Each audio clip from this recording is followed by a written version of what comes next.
thought you were just crushing a 2 gallon of milk. I thought just straight out. Oh, it's water, yeah. So what I is that? always have 2%. a gallon jug. Yeah, That's 2%. Whole milk. Yeah, you could be drinking whole if you wanted. You know that, James. Yeah.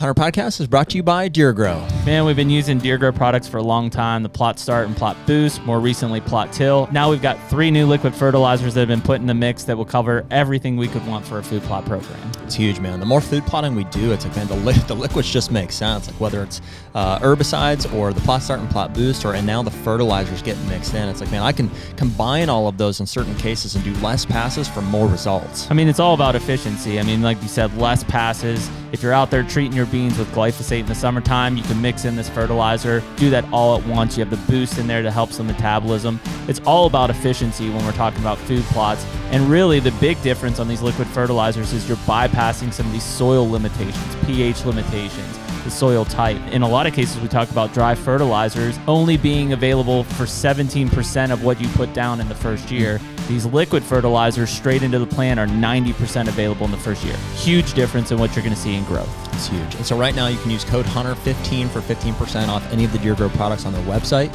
And as always, better food plots, bigger deer. And we're back.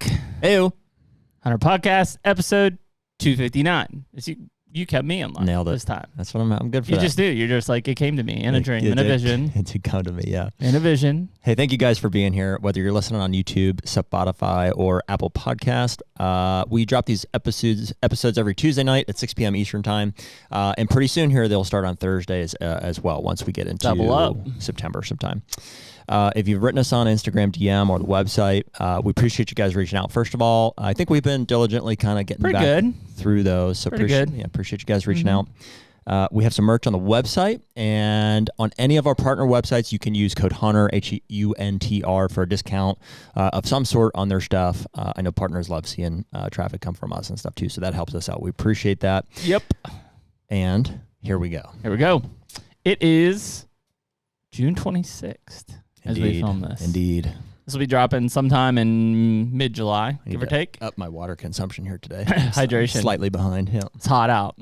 Oh, she's hot. Not quite where it has been, but it's still hot. We got that rain. You got that last night? Mm-hmm. Yeah. It was like immediately poured. Immediately, I was like, wow, it got dark out. Wow, it just dropped 20 degrees. In my yard, we're on public water and sewer. In my yard, like down at the very bottom of them, there was a geyser of some sort. Oh, really? And if I'm following like line of sight, it's where I'm calling it a sewer line. I assume that's what it's like, a clean out pipe for, I think it's where it connects, but it's down further than it's like kind of geyser. I was like, this seems like a problem. Just shooting turds up.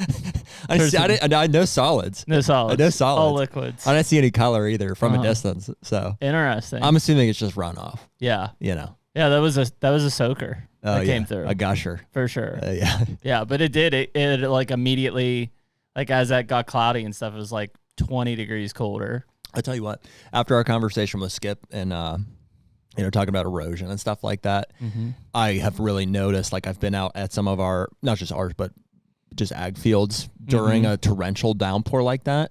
Massive. It's kind of... Yeah, it's kind Massive. of unreal how much soil gets swept up into that and taken like literally off the field. Think about it year after year after year. I know. Yeah, the topsoil. I was just one layer there, and I was like, that was an inch right there. Yeah, it goes away.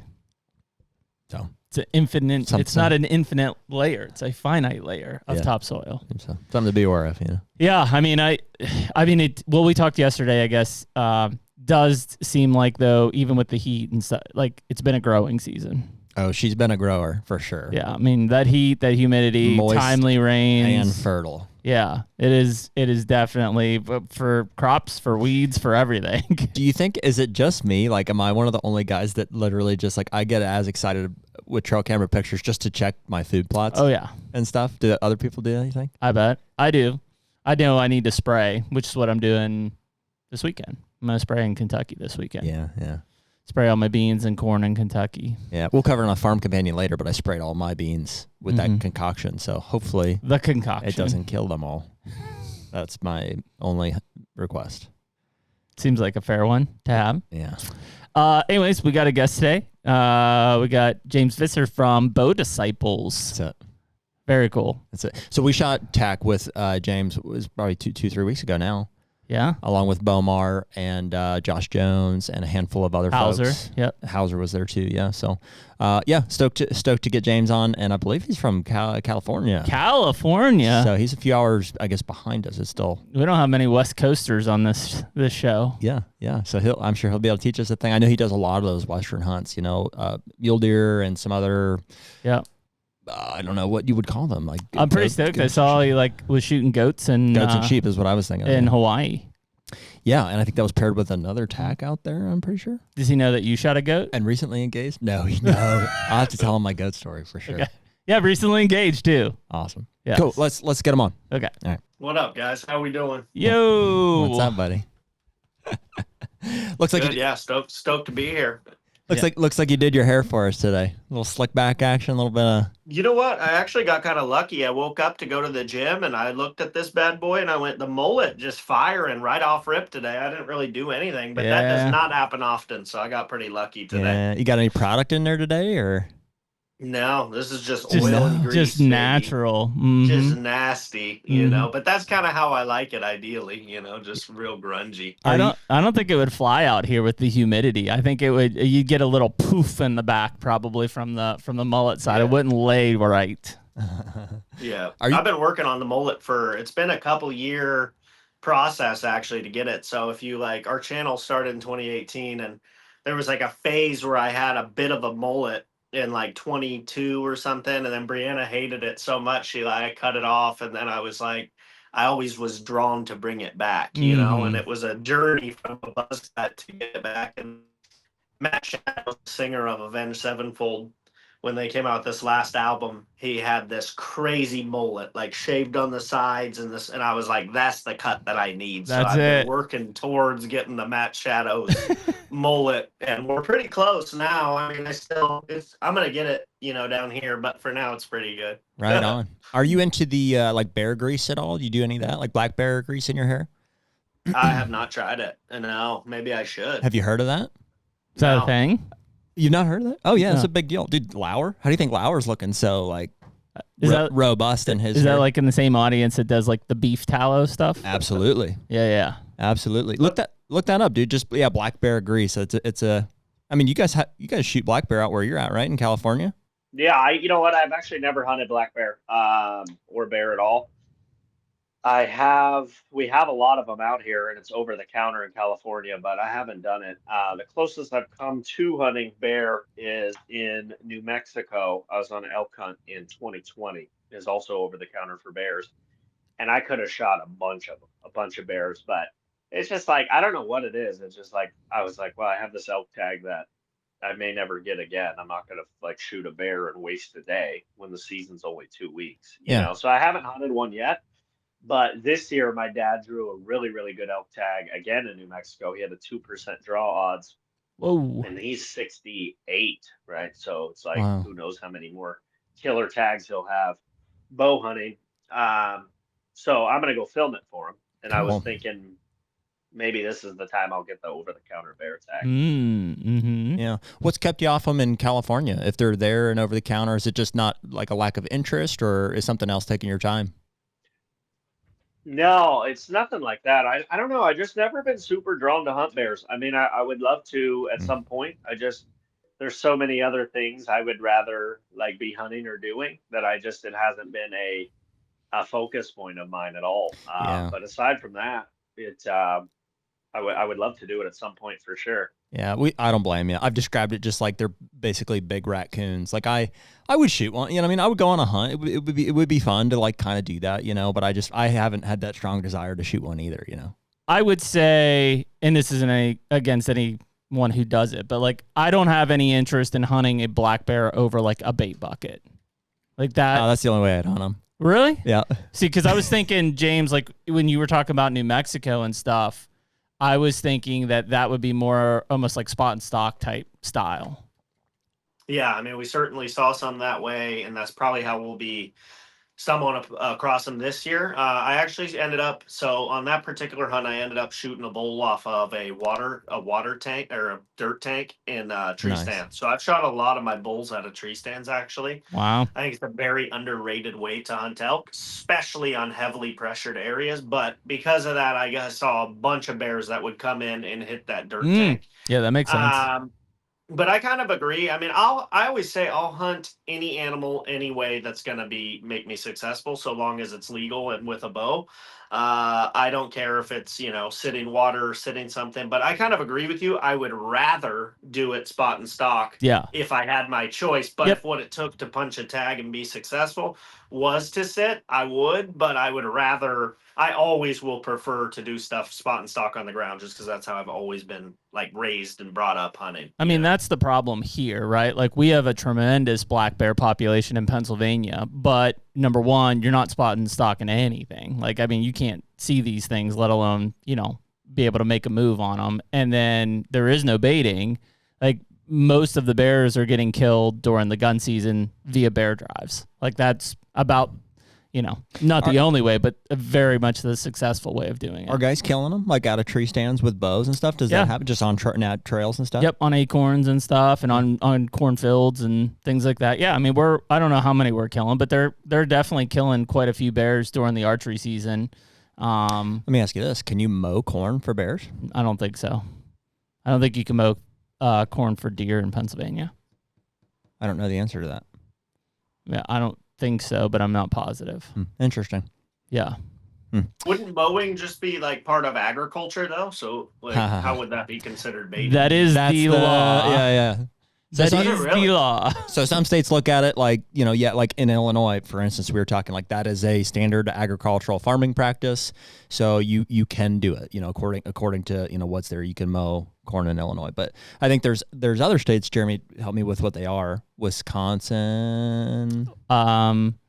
Yeah, Wisconsin is one that you cannot mow. Michigan, maybe Pennsylvania. We think, without checking the game books here, I think those are on the side of like, hey, you can't do that. So basically, in the state of Pennsylvania, mowing corn for a hunting purpose would be interpreted as baiting and therefore illegal. However, if it is done during a normal agricultural practice like harvesting, you can do it. So there's your read between the lines. How would you be able to distinguish what you're doing it for? Hey, there's the $1 million question. Ask a warden. Yeah, ask Mr. Green Jeans what he thinks.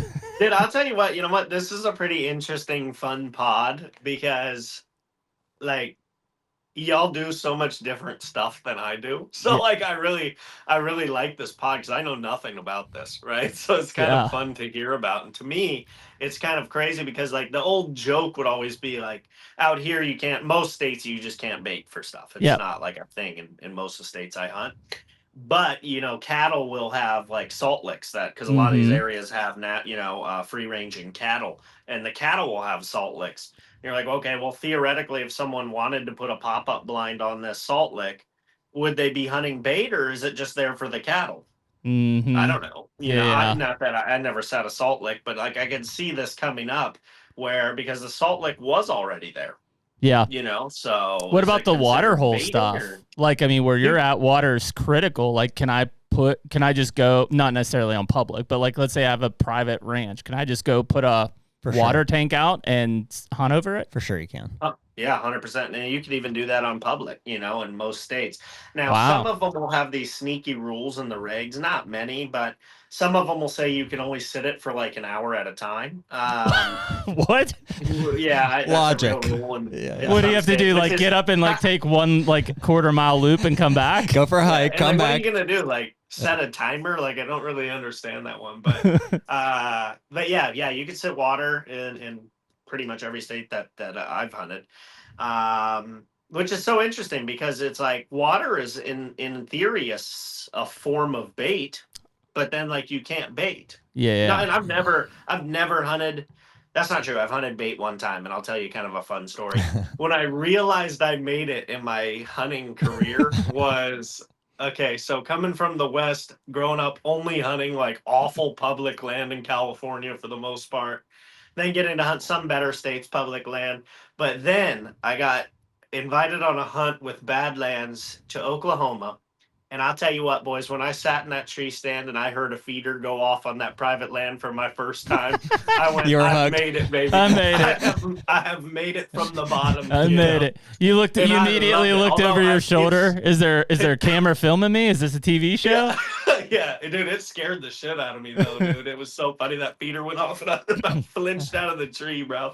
It was so loud, but it was fun. It is wild when you hear that stuff. We had one in Kansas next to a lease, and so like we would sit this fence line and we'd be looking at our lease, and like I remember one year, like all of a sudden at like 7 o'clock, you hear, and you're like, what the hell?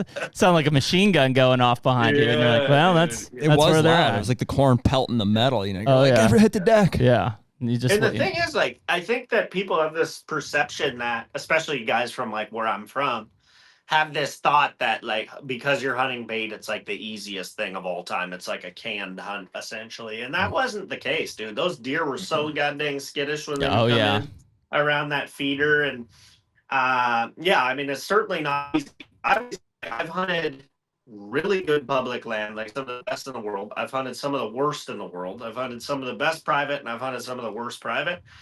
And I like, there's no easy hunt to me. I've never done an easy hunt. I've done ones that are easier than others, but they're still tough, especially when you're bow hunting. So I always thought it was like, I don't know if you guys have that where you're from, where like the guys who hunt public like hate and despise the guys who hunt private. I've never understood that. Like, I don't know. I don't get it because I've done both, and I think each one has their own challenges. Yeah. No, I think it definitely You were going to does. go, so I'll let you. Yeah. Well, no, we have that a lot, right? It almost. I think it's less and less. Wouldn't you say like most people are like, hey guys, this is silly. Like, what are we, fighting about? I'd like to think that, but no, I don't. I think that most people. Well, I see it on our own stuff, like. Just because we plant food plots, they'll be like, you're just farming for deer, just go out and try to kill one on public. And it's like, I've done it a lot.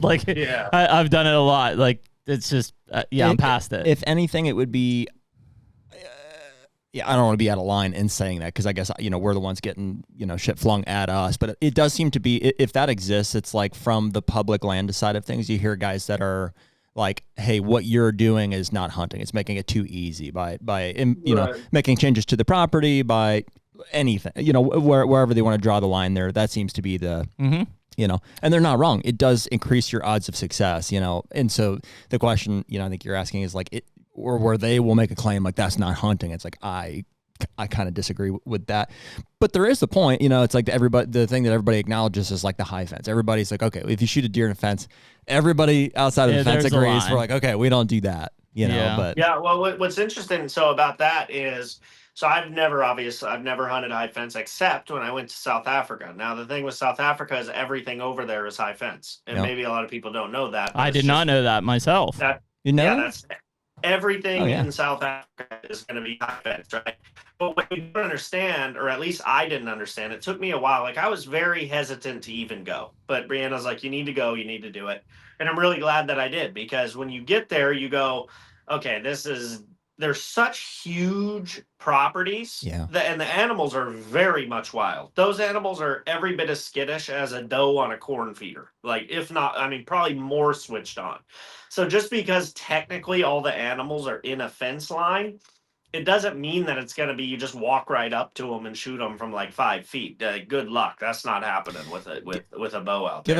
Give us some context, James. What size properties are we talking about? Are these like hundreds of acres, thousands of acres, tens of thousands?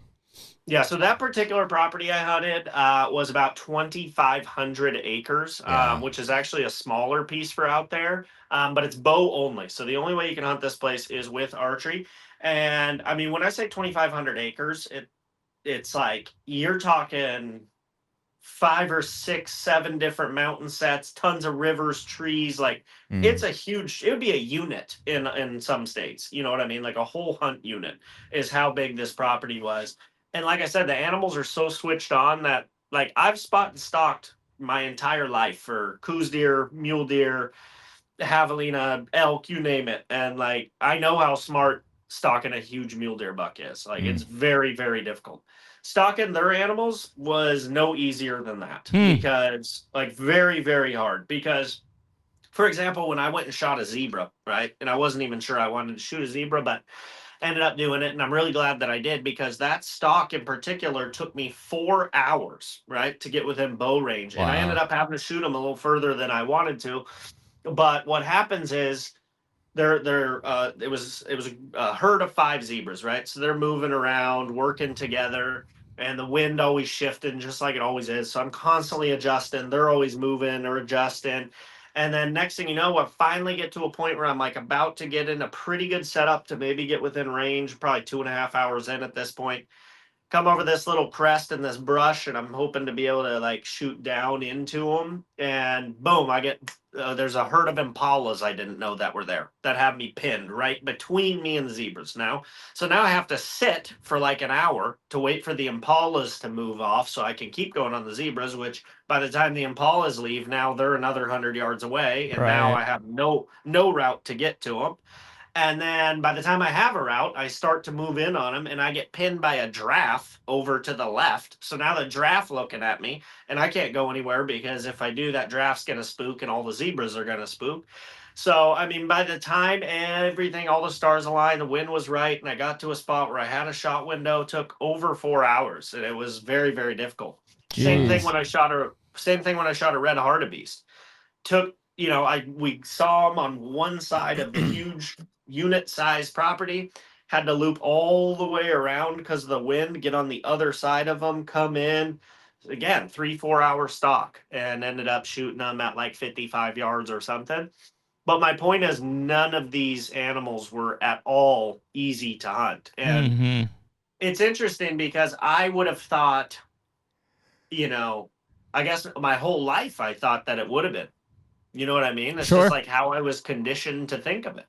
But it's inaccurate. And I think that's what I think of as I've had opportunities to do more different styles of hunts, like around the world and the country. I've really learned that every single type of hunting deserves like respect, so long as it's legal and ethical. You know what I mean? Like hunting's tough.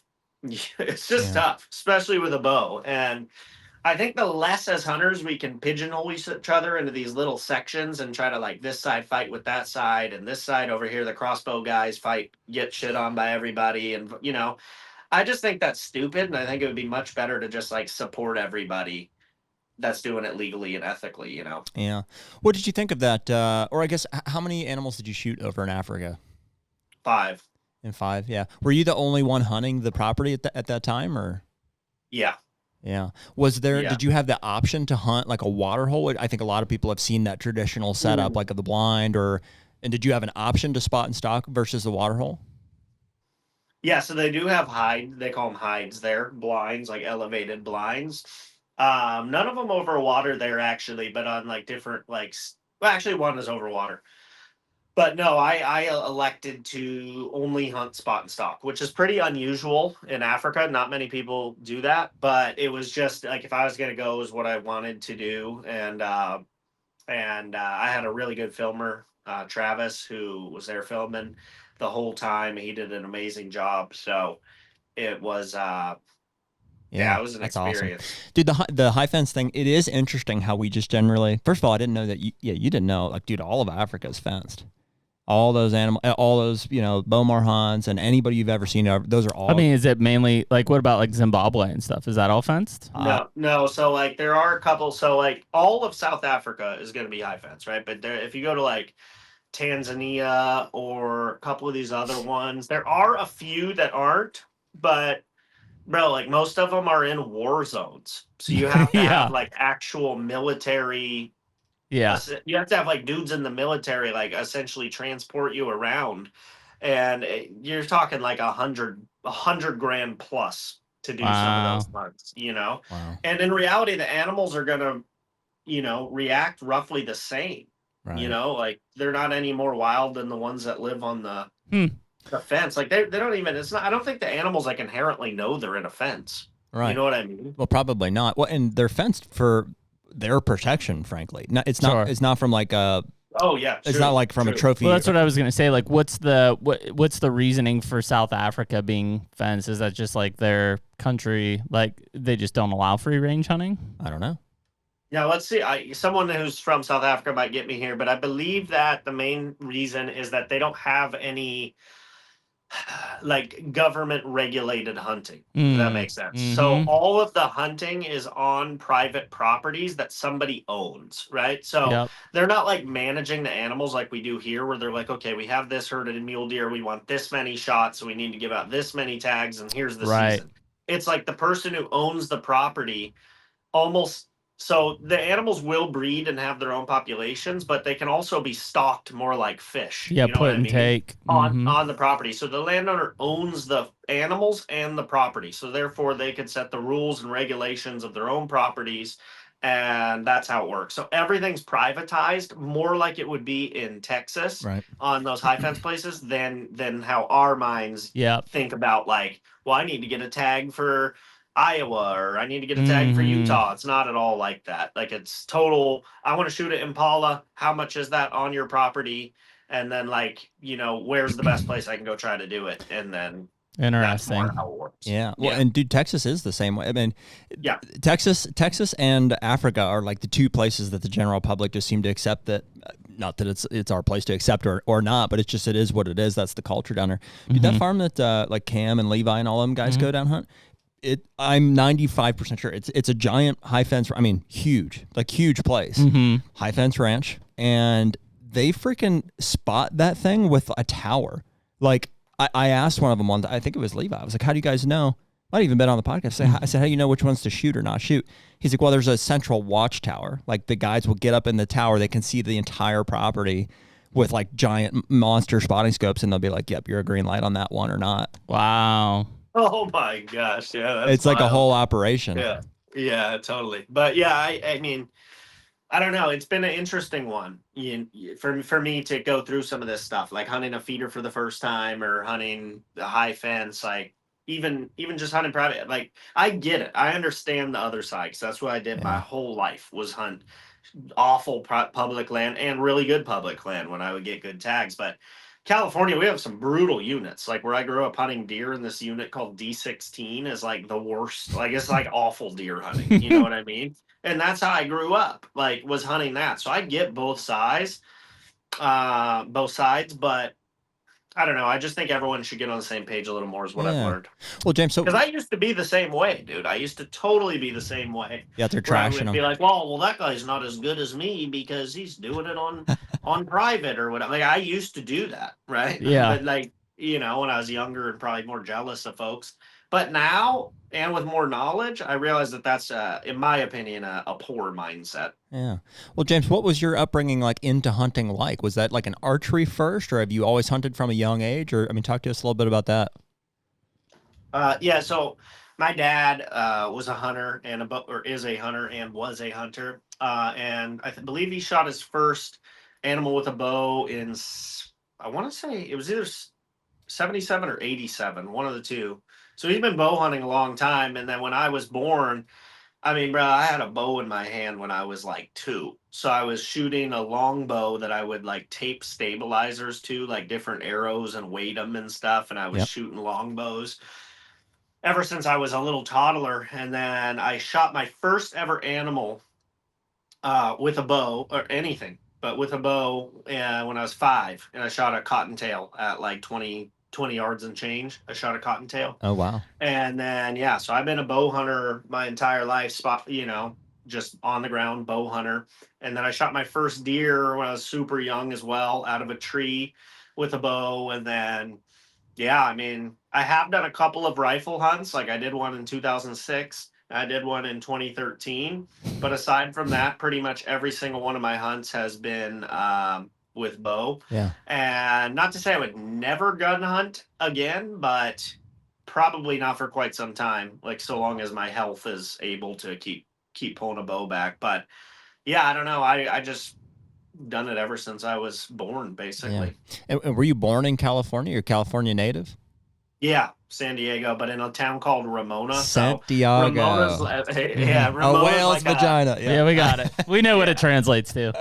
Yeah. So Ramona's like a ranching town, or like a rodeo town, right? So My parents have like 10 acres. So we had land that had, coyotes and rabbits and quail and stuff like that on it. So yeah, just grew up doing that, and then shot like some, we had turkeys and deer relatively close. So grew up hunting that, and then would drive up a little further, hunt pigs. And, I did a ton of hunting early on, and I still do now. But yeah, and then I shot my first bull elk with a bow when I was 13. Jeez. Wow. Yeah. So I've just been shooting stuff with a bow for a long time. The HUNTR Podcast is brought to you by Hoyt. Should be no surprise to anyone listening to this that back with Hoyt another season. I'm actually going to be shooting the AX2 aluminum this year. You traitor. But you're still going RX9. Yeah, blacked out as always. Blacked out. Yeah. Big surprise for everyone. 80 pounds. Big surprise. Yeah.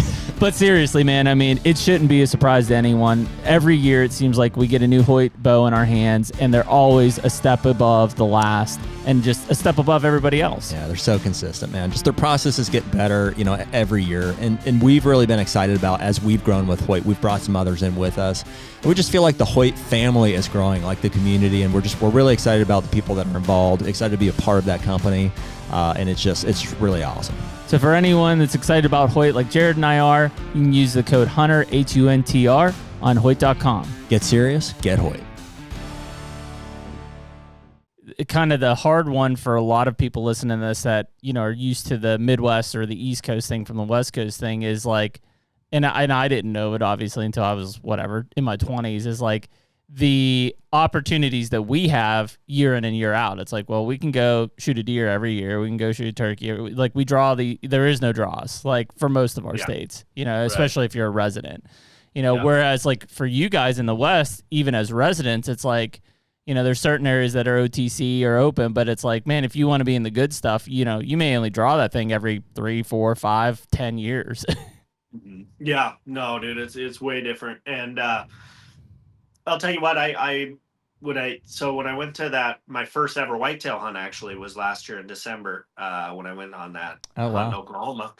And, just to show the difference, like, I go over there and I was like, okay, what can I shoot? And they're like, okay, well, you could shoot 5 does and 2 bucks. And I went, I'm sorry, what was that? Yeah. And they said, yeah, you could shoot 5 does. And I went, really? For me, that's like 4 years of hunting, So they're like, yeah, don't shoot a buck if it's not over 130. And they're like, because everyone always comes in there and they say they know what a 130 is, and then they'll shoot like a 95-inch buck. I go, don't worry, boss, I got you covered on that one. So I ended up just thumping through does, dude. And they're like, you can shoot a buck. I'm like, I'm good, chief. I just kept shooting does. Just smashing them. Crazy, dude. Yeah. So for me, it was so crazy. And then same thing in Africa. I mean, it's like, dude, I went on one trip for 10 days and shot 5 things. I'm like, I've never done this in my whole life, And then Hawaii, granted, I only shot 1 goat, but same thing. I mean, you could shoot 2 goats a day year round, right? So you have so much opportunity to hunt. And I think that is so cool. I mean, that's why a lot of these guys that bow hunt in Africa, like my buddy Travis, get so good so fast is because they get a lot of reps, right? Yep, they're killing stuff. Endless reps. And out west, yeah, it's really tough. When like this year, for example, I had, if we're talking Western tags, I had a javelina tag, which I filled. I had a deer tag. These are both in January. I filled that as well on a coos deer. And then I'm going to have 2 local deer tags, and that's it. So all year, I'm going to have, from January through December, I'm going to have 4 tags. Wow. And that's like a decent year on tags. That's crazy, man. And just to get my species straight, all the deer in California are coos deer, or are there mule deer as well? California, I'm going to be hunting blacktails and mule deer. Small mule deer, and then coos deer, I generally hunt in Arizona. But you can also hunt them in New Mexico and Mexico. But interesting. So yeah, I mean, the states I hunt the most is obviously California, Arizona. Those would be my top 2 that I hunt the most. Yeah. Well, we've got to ask then, as whitetail guys. I mean, what did you think as a California guy? That was your first whitetail hunt. How did you think it stacked up to?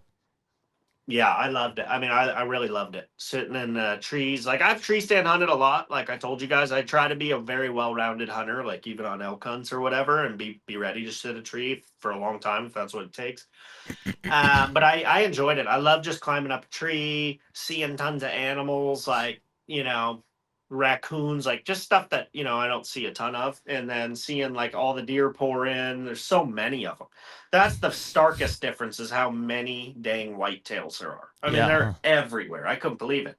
And then also how jumpy they are. Like they are real twitchy and jumpy. And I found that kind of fun, because inherently it wasn't like super hard to wait for them to come in and then like wait for a shot angle and shoot them. But the fact they're so dang twitchy was tricky, because like you move at all and those suckers are flinching and running like 15 feet, and then so they're like little crack addicts, and I loved it. I thought it was super fun. So hopefully I'll get a chance to do it again soon. You think even more so than the smaller species?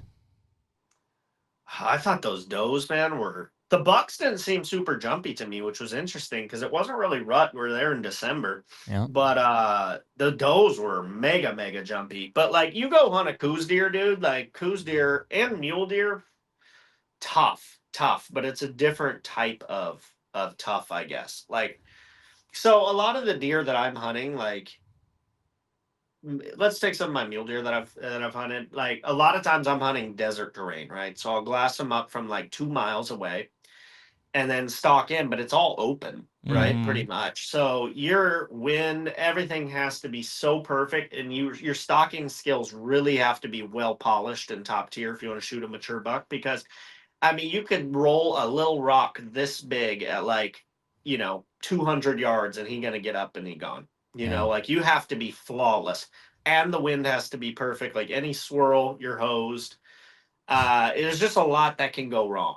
It's very like meticulous, which is why I've always loved mule deer hunting. And then like hunting the whitetails it was like not as hard physically, obviously, or like mentally maybe even, but like you still have to be so locked in on like moving slow, being very conscious of your movement, when to move, like hopefully your tree stand's not rickety at all. You know what I mean? Like, so it's just different, but just like I always say, like both are very difficult just in different ways. I think it would be a really difficult transition being a Western hunter or like a primarily spot and stalk and trying to like get into tree stand hunting, especially because it's like, it's such a slower pace. And it's like, what do you mean? We're going to just sit here for like hours, potentially days on end type of a thing just for the one.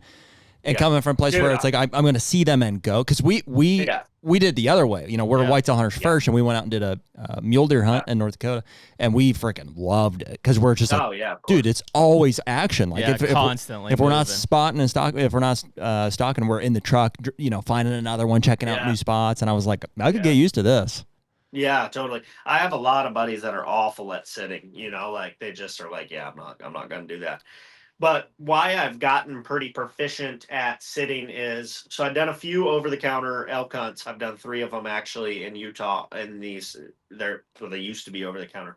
And they're called any bull units. So you can shoot any elk, and you can shoot like big bulls actually. But these units have like no elk, right? That's the catch. They have like no animals. So the best way to get these bulls, I found, was to sit trees way up high, right? So I'm sitting way up high on the side of basically cliffs, and you have to sit a lot because there's not many elk. But if you're just tromping around the woods or calling, forget about it. It's not happening. So I shot 3 bulls 3 years in a row on it, or 3 hunts in a row. Not all the years were consecutive, but I only hunted it 3 times. I shot 3 bulls, all with my bow, all nice bulls, a 6x6, a 6x5, and a 5x5 on a unit where, I mean, for shoot bulls like that is probably like, if they did the percent chance, I bet it's like 0.5% that happens, especially 3 times in a row. But the key was, for the second one I shot, I sat in the same tree stand. This is no exaggeration. It's all on videos. I sat the same tree stand. I think it was 27 days in a row for 12 hours a day. Oof. Oh my word. And then I shot that bull. Wow. So people say, oh, well, you know, it must be nice to get to hunt all the time. I go, yeah, you wouldn't get your ass up in that tree. And I had to hike 2 miles into it and out every day. That's brutal. So I'm like, you can say I'm lucky or whatever. I'm like, you're not doing Are those shit. real Let's be numbers? real. That's 27 days in a row, 12 hours a day? Yeah, I think it was 27. Yeah, I said it in the video, so I'd have to go check. It was either 21 or 27, but I think it was 27. That's mentally great. I mean, yeah. You know, obviously you're looking at, were you seeing them? Like, I mean, clearly if you sat there for 27 days, like you felt Not like really. you. No, not really. Did you feel like you were in the game though? Some sort of optimism there, like it's gonna happen. No, I'll tell you, so I knew it was a good spot, and here's why. The whole hill had elk on it, but it's this huge, huge steep slope, like crazy steep. And what happens is, that was my second one. So the year prior, I think the first two were, no, the first one I shot was 19 or 21, 22. So I think these two were back to back. So in 21, I shot one, same thing. I had sat this spot. It was killer. I had that year I did a combo of hunting the ground and sitting this tree. And I found this spot that I just loved hiking around. I said, this is where I want to hang a tree. So this is the first year I was sitting this tree a lot. I probably sat it 12 times for like 12 hours, like a lot, but I was also hunting the ground because I was out hunting for like probably 3 weeks. And ironically, that trip is when my channel really blew up too, which is kind of funny. But I was sitting that bastard so much and hunting the ground so much, and I had not seen from my tree a single elk, right? Not a single one. And the season ended on the 14th. But I knew this side of the hill was hammered because I'd hear them all around, but they would never come by the tree. Wow. And I'm like, okay. Last day comes, second to last day. There is an epic video on this on the channel. And I'm walking with the camera. I said, okay, I'm going to walk this path where I've seen this cow elk on the ground like 3 times. I've called her in and I've passed her every time. But if she comes by this time, second to last day, I'm going to shoot her. And so I go through, blow some cow calls. She doesn't come in. So I end up side hilling, like still hunting this entire side of the hill. And I get in my tree with like maybe 2 hours left of light. And I'm like, basically at this point, I'm pretty much like, it's not going to happen, you know? And I'm like, I'm a lunatic. So I'm always like, I will pull it off. I literally at this point was like, well, I'm obviously going to sit today and tomorrow or hunt today and tomorrow. But I'm like, I don't think it's going to happen. I was like kind of mentally defeated. Yeah. So I'm sitting in the tree, probably playing on my phone or something. It's like getting the last light. And all of a sudden I hear like a rustling off to my left on this hill. So I look over and I see something like bust out of the trees. And I'm like, I thought it was a deer at first. So I'm looking, and keep in mind, I haven't seen one elk. Forget what they look like almost. Right? I'm sitting, and then all of a sudden I see another one bust out the trees. And I go, dude, that's 2 bulls, right? So they start beelining straight to the wallow I was sitting on, right? So I get up. I actually shot him sitting. So I grab my bow, and I hit the record on the camera. It's like right over my shoulder. I can hear him because it's all soggy water. So I hear him trump, and you can hear it in the video, just splash and walking in. He walks in. I mean, usually you'll let an elk play around in the wallow. I was like, not this time, dude. So I drew. He walked out. I mean, I shot him about 5 seconds, right? And I shot him, and you just see me like, I'm like, dude, I have nothing to say, bro. Like, I'm like totally mind blown. This just happened. And he's a big bull too, right? So I'm like, his last light, it gets dark. And the best clip actually is I go back to camp, and my dad was hunting, grinding just as hard and having the same luck. His units are awful. And I surprise him by showing him the video, right? But I film me surprising him. And the reaction is just priceless, right? Because we're both so worked. So then we go out to try to find him that night. So the shot looks perfect. You watch the tape, you're like, it's a perfect shot. We track him, dude, like half a mile. Oh. Enough. Blood is getting last. Can't find him. Go back to camp. We end up finding him the next day, dead, right? And so the next year, I think it was the next year, I sat the same stand. And this time I was like, okay, I'm not going to hunt the ground like at all. I'm just going to sit the tree, and I know it'll work. Like if I put in the hours, I know it'll work. Now it ended up taking more hours than I had anticipated. Wow, yeah, that's nuts, man. Work. And then when we went back, so I took a year off to go hunt deer in a different state at the same time of year. So then I came back and I said, all right, I got to figure it out. I said, I'm going to shoot one faster this time. Right.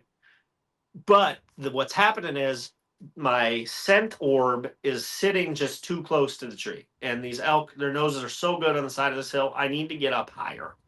So that, and more into the woods. I was kind of in the edge of a clearing. I said, I want to be in the dark timber and up higher. So they're more comfortable traversing through the trees. And because they don't want to go in the open is what I learned on those units. Mm-hmm. So I want to be in the trees and I want to be up higher. So dude, I mean, I sat high, bro. Like it was sketchy. Are you in a tree stand or a saddle or? No, this is a stand. Yeah. So a stand that I would build in. Okay. And then this time I shot one in 12 days. So it was much faster. That's a new record. Yeah. It was a new record. Yeah. So I shot one in 12 days. Yeah. And so it was so steep because I was so high. I shot him. I think the actual yardage was like 30, but it was like shoot for 18 or something. Wow. Yeah. Because it was so steep.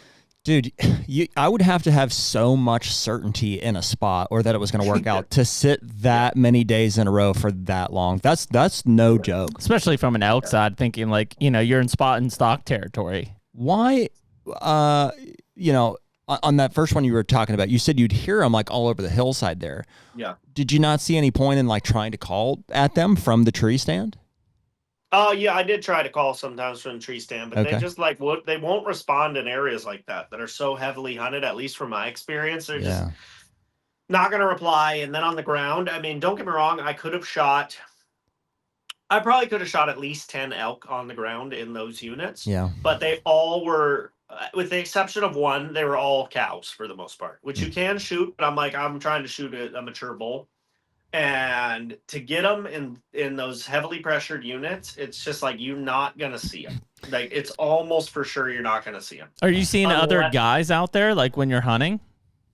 Not really. That's the funny part. Like you don't a ton while you're out in the because keep in mind I'm hiking into deep into where I'm putting my setups. So like on the roads and stuff, sure. In the field, pretty rare that I'll see somebody. Yeah. But a lot of, it's not to say guys aren't out like getting after it. It's just once you're out there, it's so big. Yeah, it's big territory. The odds of bumping into somebody is relatively low, but and a lot of guys also, I don't think maybe aren't physically able or just don't want to hike some of the steep shit. Like that's a possibility too. So I think all those things kind of add up to not seeing a ton of people. Were you and your dad like spike camping or like were you going back to like a main camp every day? Like what was your deal there? We have a weekend warrior toy hauler that we can put the Kawasaki in the back. Not that we really use the side-by-side on that trip a whole lot, but yeah, so most of the hunting spots are within 2 to 3 miles of there. Yep. So, or even closer. So yeah, we'll just hike to and from camp every day. And then, cool. Actually an article I read one time that's crazy about elk hunting is a lot of guys think that you have to hike super, super far on these public land units to get to where the elk are. But I read this article, and from my personal experience, I totally agree with it. But it's an article by Chuck Adams where he talks about how a lot of times when elk hunting, people will walk right past the areas that elk live in to try to get further away from people, and the elk will actually hang out like closer to where the people are at, and they'll just blow right past them. And that's been my experience, dude. I've shot so many elk like close to roads or camps that people just like pass right by. So it's interesting how like your mindset can be like, I need to go further, but in reality it's like they're actually closer. Well, we see that on Whitetail Public too. James, are those stories that you're telling? Is that what state are those? Is that all those ones? Sorry, Utah. Mm-hmm. Yeah, are those are the over-counter Utah tags that you were just telling me about? Hey, you want to go sit for 21-day, 12-hour days? Yeah, my Jeremy was just capability. Jeremy was just trying to pitch me on one of those hunts, and I was like, I don't know, dude. It's probably now. Here's the thing. I would suggest them. But I would do, if you want to just see elk and get like a bunch of elk hunting experience. I don't know how much you guys have elk hunted. None. I would highly suggest doing the spike. Kentucky. I would do the spike cow units. Okay. Not the bull units. Because in the spike cow units, dude, you'll be around elk a lot, right? And you'll get a lot of experience just being around elk, hunting elk. The bull units, any bull units are the ones where you're just like, not gonna see them, because usually the cow spike units are in areas that are like premium bull units, right? So people can come hunt them to kind of like keep the cow and spike numbers down, so the bull numbers are strong, gotcha. and the genetics are strong. Whereas any bull units basically are areas that they're trying to have less elk or keep the elk numbers super low, so that way the deer have better numbers. Does that make sense? Yeah. That makes sense. So I would highly suggest it, but I would do the spike cow hunts. It's on the radar here. Jeremy, your father-in-law, your wife's uncle. My wife's uncle drew a Kentucky elk tag 2 years ago. Yeah. And they're super rare, like super hard to get like those. Lifetime tag. Yeah, basically. So they went down, and Jeremy, who's never elk hunted before, guided his uncle-in-law, I guess. And you guys I mean, you had them dead to rights. Dead to rights 3 times. Yeah. I was pretty impressed with my elk hunting skills. I think they had a few moments where like couldn't get the bow drawn type of a thing, like nerves set in, but they had him dead. Yeah, I mean he was dead. It was so funny, dude. Like we're like in, it's cool country, right? And so it's like, it's open, but it's overgrown, it's brushy, and we're like walking down this road, and literally, I mean, I've been around elk, like, but not in like any like hunting manner. And so we're like walking down this logging road, and we get to a point, and I just stop, and I'm like, I smell elk. And he like looks at me, he's like, what are you talking about? I'm like, that's it. Like I'm not around them, but like that's an elk. I smell it. And like we walk 5 feet further, and like there's this big bed like right there off of the road. I'm like, yeah, dude, they were like right here. I love it, dude. Yeah, elk hunting is awesome. I mean, my favorite animal to hunt's mule deer. It probably always will be. I love mule deer hunting, but elk is just something different, dude. I really love it. Some of the best days of my life have been elk hunting, for sure. I've had some days that are just like truly unbelievable that like what occurred. And I think when you hunt animals that are like, number one, so big, but also so loud, and then can get so chaotic in the rut, it's just like, dude, it's lightning in a bottle sometimes. Yeah. Like the stuff that can happen. I ran with a herd of elk one day, probably 200 of them, for like 5 hours and like 3 or 4 miles, just like with the herd. It was insane, dude. And like you said, the scent of an elk, dude, is crazy. Like you just know it right away. You just knew it. There's an elk. Yeah. Yeah, it was crazy. Like in a matter of like a day and a half of like just being in and around elk, like I'd get to an area, and I'm like, hey, let's just wait here for a second. Like 5 minutes later, you get hit with it, and you're like, okay, they're upwind from us right now. They're like an Indian type hunt, Yeah, it's like, but it's just that's just kind of what it was like to be in there. But yeah, I mean, I think again, mule deer is awesome too. There's something about just being in any of those western states, especially at that time of year, in like that environment of just like. It's out of this world. It's a soul cleansing type of experience. Yeah. You would really enjoy an elk hunt, I think. Mm-hmm. Trying to put myself in your shoes there. So I killed 2, James. I killed one. Have you? My cool. Yeah, I got in a. You're from California. You ever race? You guys do dirt bikes and stuff out there? Oh yeah. Grew up on the dirt bikes? Yeah, of course. So we did too, and I got in a real bad motocross accident when I was like 15 years old, and it was like life, it was close call, you know what I mean? Yeah. And so the following year or the next 2 years or something, my dad wanted to do like a celebration of life. He's like, wow. I'm not dead. Let's go on an elk hunting thing. So he booked it, and I would have been 15 or 16 at the time. I think that accident I was 14 or 15. And Colorado, over the counter guided elk hunt. Wow, sick. Yep. And obviously I was up to bat first. You know what I mean? It was Dad and I, and our guide was young. He was probably my age, maybe a year older than me. So he might have been 16 at the time. Rusty, it was like it was a family operation. You know what I mean? The dad, it was the Van Solens is their last name there. And Tom Van Solen was like ran it, his son Rusty, and then he had 2 other brothers. Anyways, I was up first, and Dad was with me, and so we both had our bows, and it was rusty, and we went up the first day, freaking get right into them. I'm talking, hey, there's some in this chute. You know what I mean? You're seeing where like avalanches come down. That's where we're seeing them as we're riding horses up the valley. There's some. So we ride the horses up a little bit further. First morning, pull up, tie our horses off. We're like, okay, let's walk up here just a little bit. And we get up there, and we're kind of like moving still. And it was one of those deals where, like, I was a kid. I wasn't totally aware of, I guess, where we were at in the situation. And I think Rusty's like, geez, right here. And like, I like look over, and this freaking thing is like 10 yards, like right across this little road, like just staring right at us, you know? And my dad somehow had the wherewithal to get drawn when it wheeled, and he was able to get a shot at it, and he crushed it right there at 20, 30 yards. Yeah. And so even though I was the hunter, I never even had a chance. Yeah. Morning 2, we go out and we hiked all the way to the top of the mountain, like all the way to tree line, spotted 2 more. And like, long story short, got that thing to run down right in front of me, and I crushed one double lungs the second morning. Nice. Yeah. It was pretty cool. That's awesome. Steep stuff on, I bet, in Colorado. It's pretty steep. Where Dad killed his, not so much. I mean, we rode horses across this big giant meadow, and then just started, the horses are, I mean, you got to have it. It's basically a horseback riding trip with some elk hunting. It's like kind of what it is. Dude. But where I shot mine, it was way, way up there. Is that western part of Utah where you were at, James? Is that more desert-like and stuff? I was not in western Utah. I was in like northern. Okay.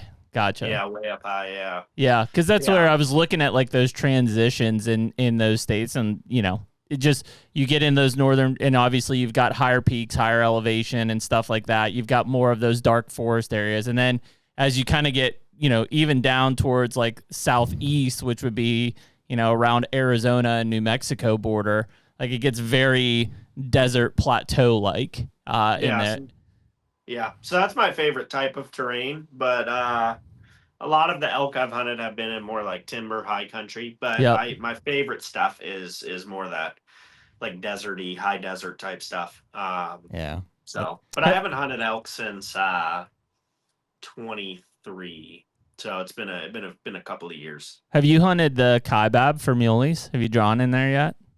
Yeah, so I've hunted it twice in 06 and 13. And I shot both years a 4x3 actually. But the second one I shot was a really big one. They said it was in those units you have to take the deer to a check station. I worked them for a while.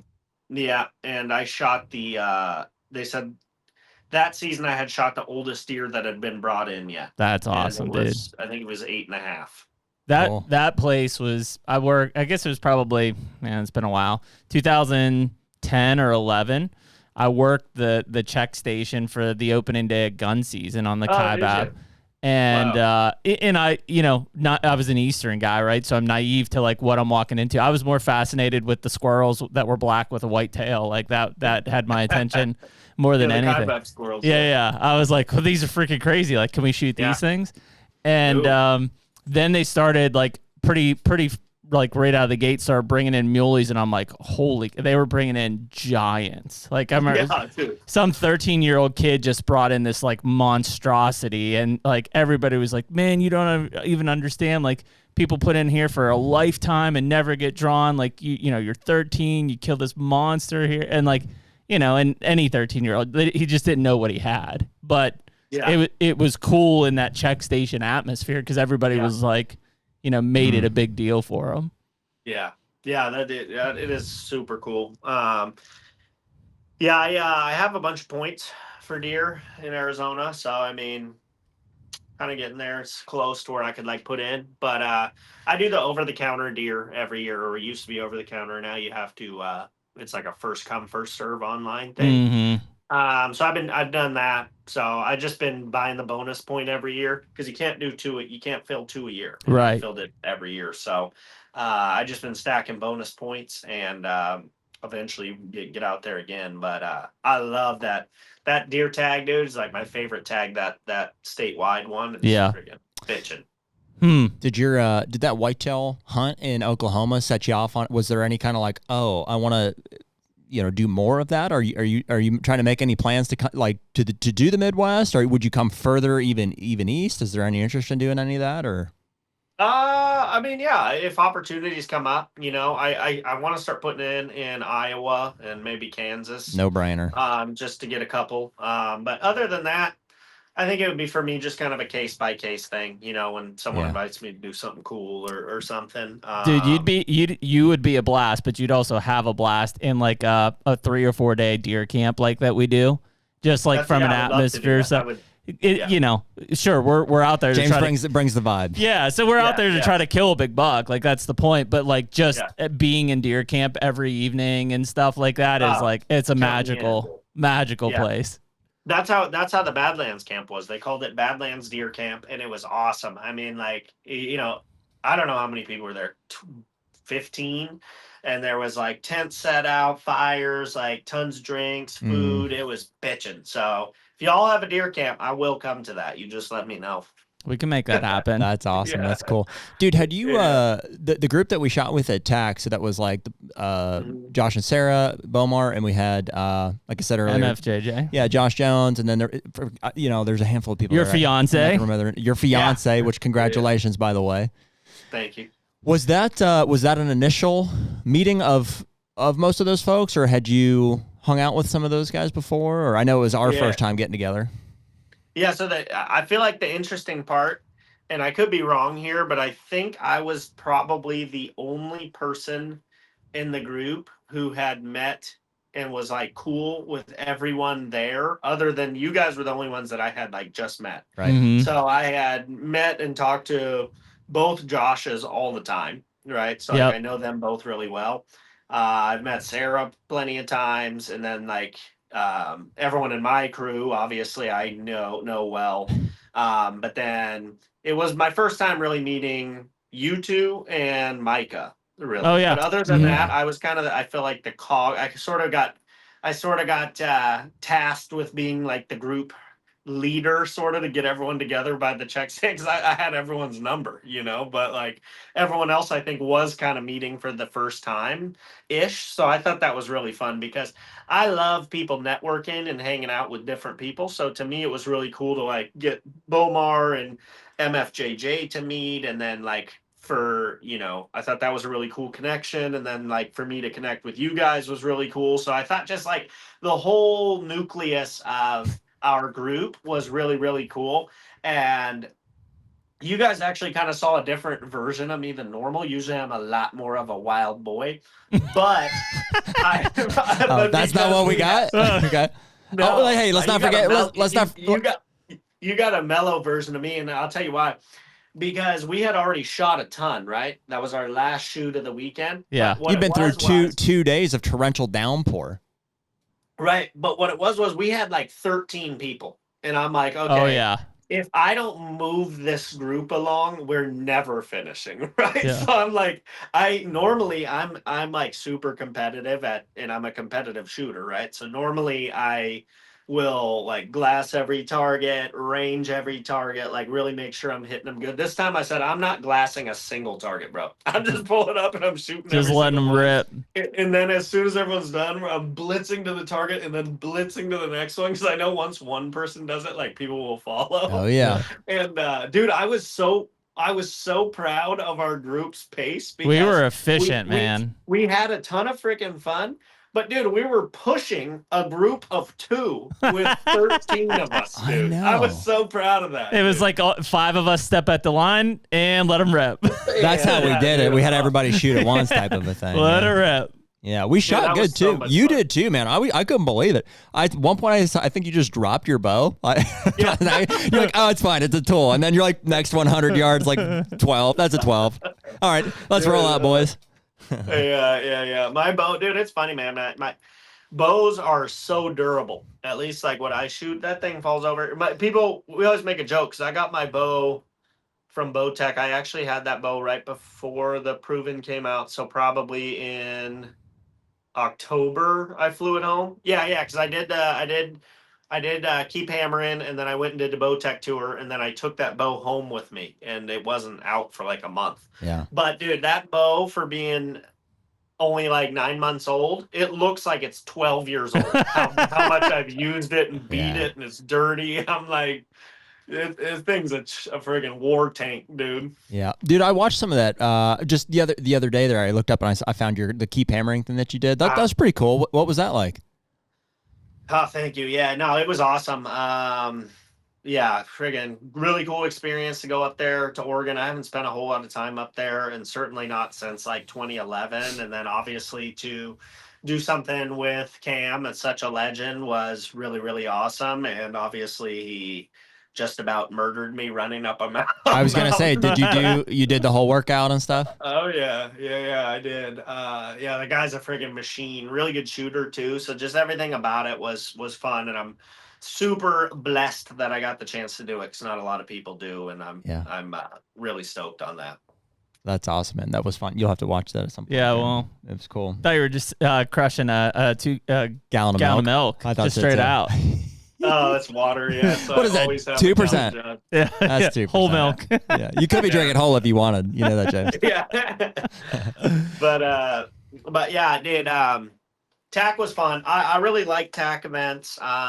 So this year we're planning to do 3: Oklahoma, Tennessee, Pennsylvania, and then Pennsylvania was supposed to be our last one, but last minute we added on Montana. So we actually fly out Friday, and then we shoot Saturday and Sunday, and then fly back Sunday night. So one last quick little blast up to Montana, and then that'll be our last one. But so 4 of them this year.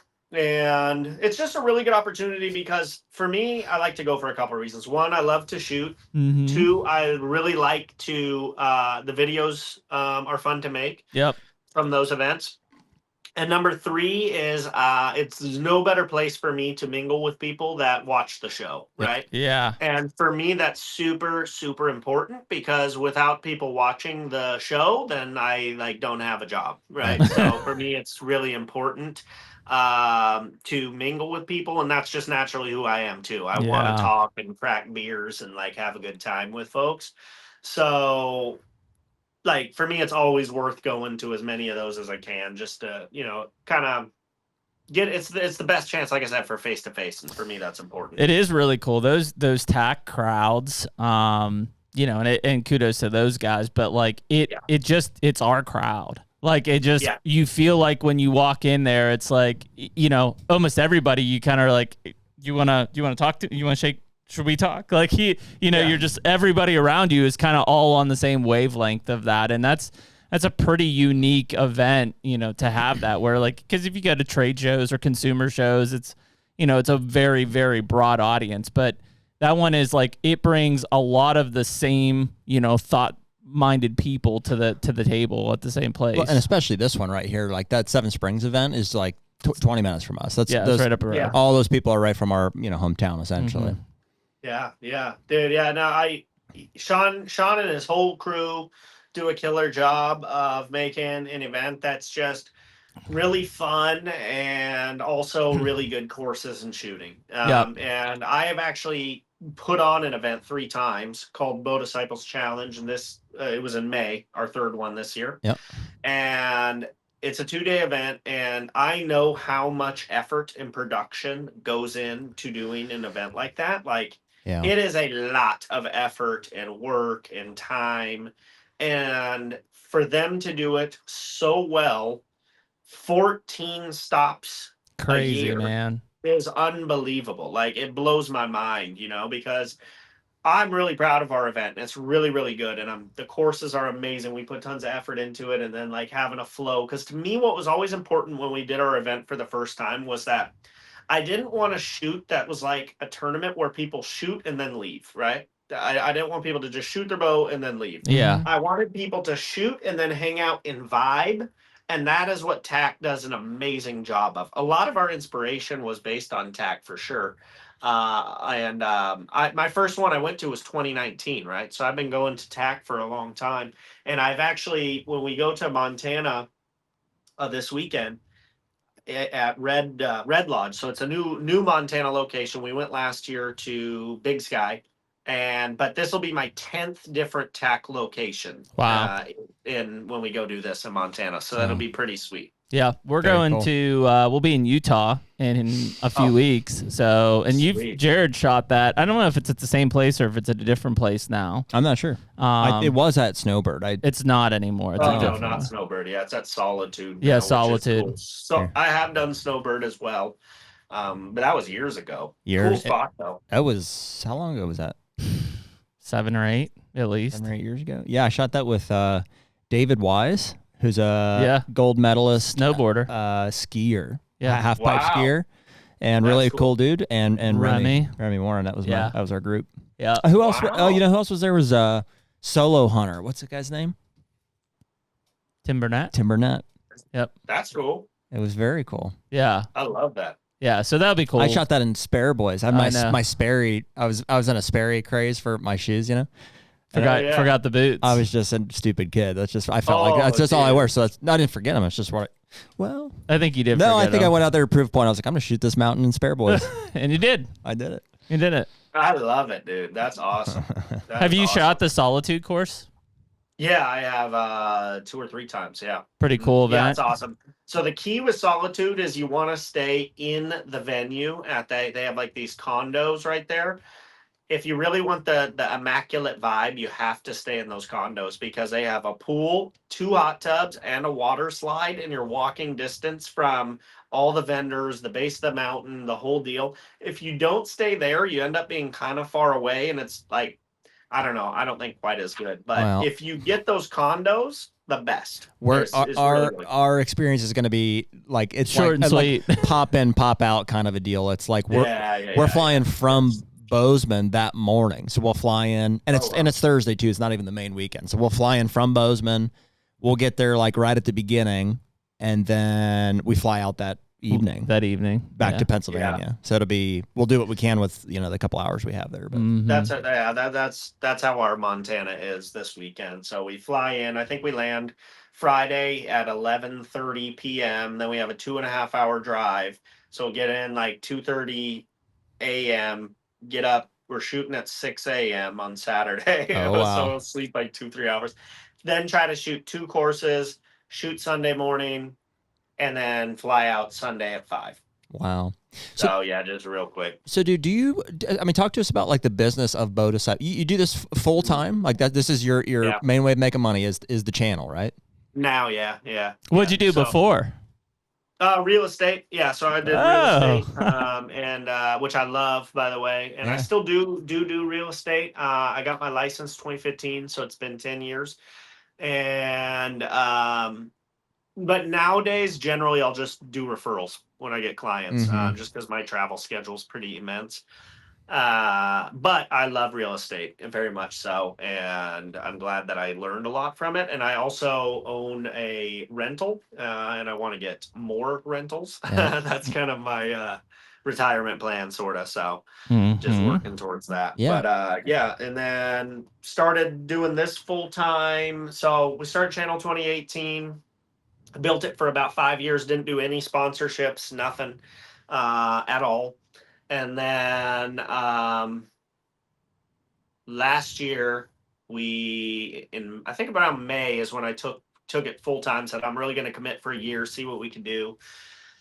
Did a bunch of sponsorship deals, and then obviously the ad revenue's grown a lot as well, and our website does quite well as well. So we got like 3 or 4, and our event does really well. So we got like 4 different revenue streams through it. Plus that's the way to do rentals. it. When you say the website, is that like you're selling just Bodisciple merch, or is it there's partner products on there and stuff as well? Yeah, so we do merch, we do event tickets on there, and then we do some products as well. So like the stabilizers we run on the hunting bows, release straps, Tricer tripods.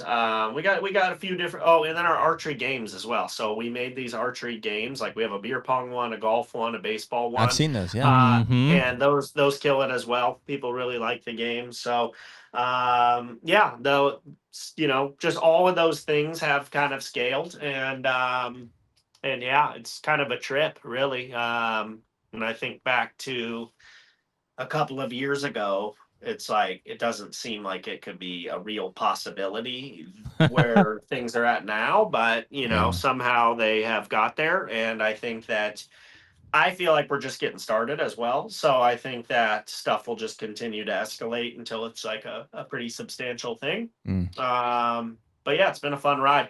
And that's the thing. I just enjoy what we're doing, the heart and soul of everything. None of those things work if we're not doing the YouTube, right? So YouTube's the main thing. It's got to be. So I'm always making sure we have stuff out, good stuff, fun stuff. And then, growing the TikTok, Instagram, Facebook as well.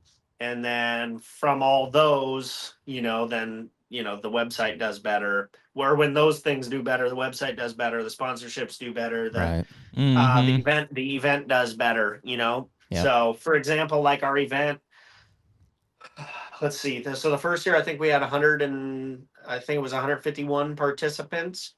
Year 2, we had 230, and then year 3, we had 341. Wow. So as things scale, it just keep everything. That's my point, is like all the ships kind of raise. And luckily for me, I really enjoy filming and, editing, and I like all that stuff. And I put my first video on the internet in 2007, as a biker. So like I've been putting stuff on the internet for almost 20 years now, and for me, it's just a lot of fun.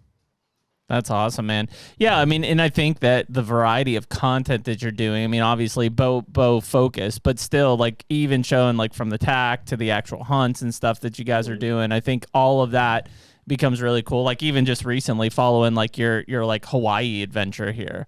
It's just, it's stuff that, like, I don't know. That was the first time I've ever even seen anything like that, which was what made it cool. I'm like, I didn't even know, like, you could go and do these goat hunts in Hawaii. Like, who knew? Yeah, dude. Hawaii, dude, I'm telling you, I have so much respect for the guys that hunt out there regularly, because at least where we were hunting, in the island we were hunting, that was by far the gnarliest terrain that I have ever hunted. Like, I mean, it was far and away the steepest, like the rockiest, the nastiest. It's hot, dude. I'm like, you're hunting cliff bands, you know what I mean? Like, it's, if you're not in shape, forget about it, dude. Like, there's a realistic, like, death, there's a chance you could die up there, like, for sure. That's how steep that stuff is. So it was awesome, and I was really proud that we were able to get it done. But yeah, Hawaii's the real deal, for sure. And I agree with you. I mean, for me, being diverse is really cool. Shoot, our channel's kind of gone through, I mean, it's always been the same, dude. It's just been shooting at shoots, having fun, shooting at tournaments, showing that side of stuff, hunting, having a good time, and then, like, collaborating with cool people. You know what I mean? I think that a lot of people in the hunting space, I think it's changed actually recently somewhat, but I think, like, for a long time, people were so serious and, not super fun. And I thought that was a big missing part of it when we started. So I always tried to push fun. Like, hey, if you don't want to be a hunter, you just want to have fun shooting a bow, like, that's perfectly fine, and that's kind of what we, I guess, try to do, is just have a good time. The HUNTR Podcast is brought to you by Lone Wolf Custom Gear. Man, Jared, we are tree stand fanatics, and I think the one thing that we have learned over all these years is to kill big bucks, we got to be mobile. We've been hunting out of Lone Wolves for many years, the original Lone Wolf, and then obviously with the custom gear stuff, we're using the 0.5 and the 0.75. Yeah. And the one thing that we talked about is, like, what if there were no cables? Here we are. I really just don't know how you can beat it, frankly. But, a lot of that came, too, from a relationship that we've built with the DeQuistos. We've had both Cody and Andre on the podcast a few times. The passion for hunting, the outlook on the sport and stuff, I think is eye to eye with how we look at it. Everything that has gone into building this brand and to building these tree stands is something that we want to be a part of. This is the 40th anniversary of these guys creating tree stands that have been critical to how we hunt whitetail deer today. If you look over the past, you'll see Andre's designs being implemented across so many stands over the years. Such a cool thing, but really has changed the way that we all hunt whitetail deer from above now. Right now, you can use code HUNTR, HUNTR, to get 7% off anything on the entire website. Be the lone wolf. Well, I think the cool part about that, and I mean, Jared and I were just even learning this a few weeks ago when we had Greg Poole on, is like how big that just, recreational archery side is. Well, we live in our little world of like food plots, whitetails, bow hunting, bow hunting stuff. Funny? And it's not every day that you look over your shoulder and you realize, oh, there's like, competitive archers and 3 times as many people out there just shooting bows, shooting events and stuff that aren't, don't care about that stuff at all. Yeah, dude. That is so interesting. It's so easy to get caught in like a, I guess you would call it like a sphere of influence that you don't really see anything outside of that. Yeah. It's really easy to do. Like, for example, when I did some videos with Paige Pierce, which was awesome. Shout out to Paige, amazing shooter. It's interesting because those videos I was taking like my audience of like YouTube archery fans, most of which are like your tack guys or, weekend hunters or guys that have fun shooting their local shoots, to Paige's audience, which is like obviously very into target shooting. Yeah, right? High end. Which I'm into as well. But it was interesting to hear the bridge gap. Like I would read comments from people that watch her stuff, like, who is this guy that Paige is filming with? Like they had no clue That's funny. that I did archery content, even though I've done it for so many years, because the niches like didn't at all impede each other. You know what I mean? Like that never happened. So it was kind of cool to introduce what she does to my side of the archery world, and then for me to get introduced more to her side of the archery world is really, really cool. So that's a big thing that I've been doubling down on, is trying to collaborate with people that are going to kind of broaden the audience and the scope, because it's so easy to just say, oh well, I hunt in Pennsylvania and this is it, this is all there is, and you don't realize. Or like guys who hunt in San Diego do that all the time. It's like, to them, there's no hunting outside of D16. Interesting. And then it's like, until you broaden it or see something, it's like you don't really know that more's there. Mm-hmm. Yeah. Dude, and Greg pulls them. Shout out to Greg. I like Greg. Oh, yeah. Dude, what is the hunting culture like in California? Like in that part where you grew up, is it like, would you say there's a lot of hunters, Yeah, definitely. So I always say this about California. I think that obviously California, gets a lot of press in the media and stuff for good reason. But I think that because there's so many people here and the population is so high, there's a lot of people that do anything in California, if that makes sense. Yeah. So like if you want to find snowboarders, there's a big snowboarding population. Right. If you want to find golfers, there's plenty of golfers.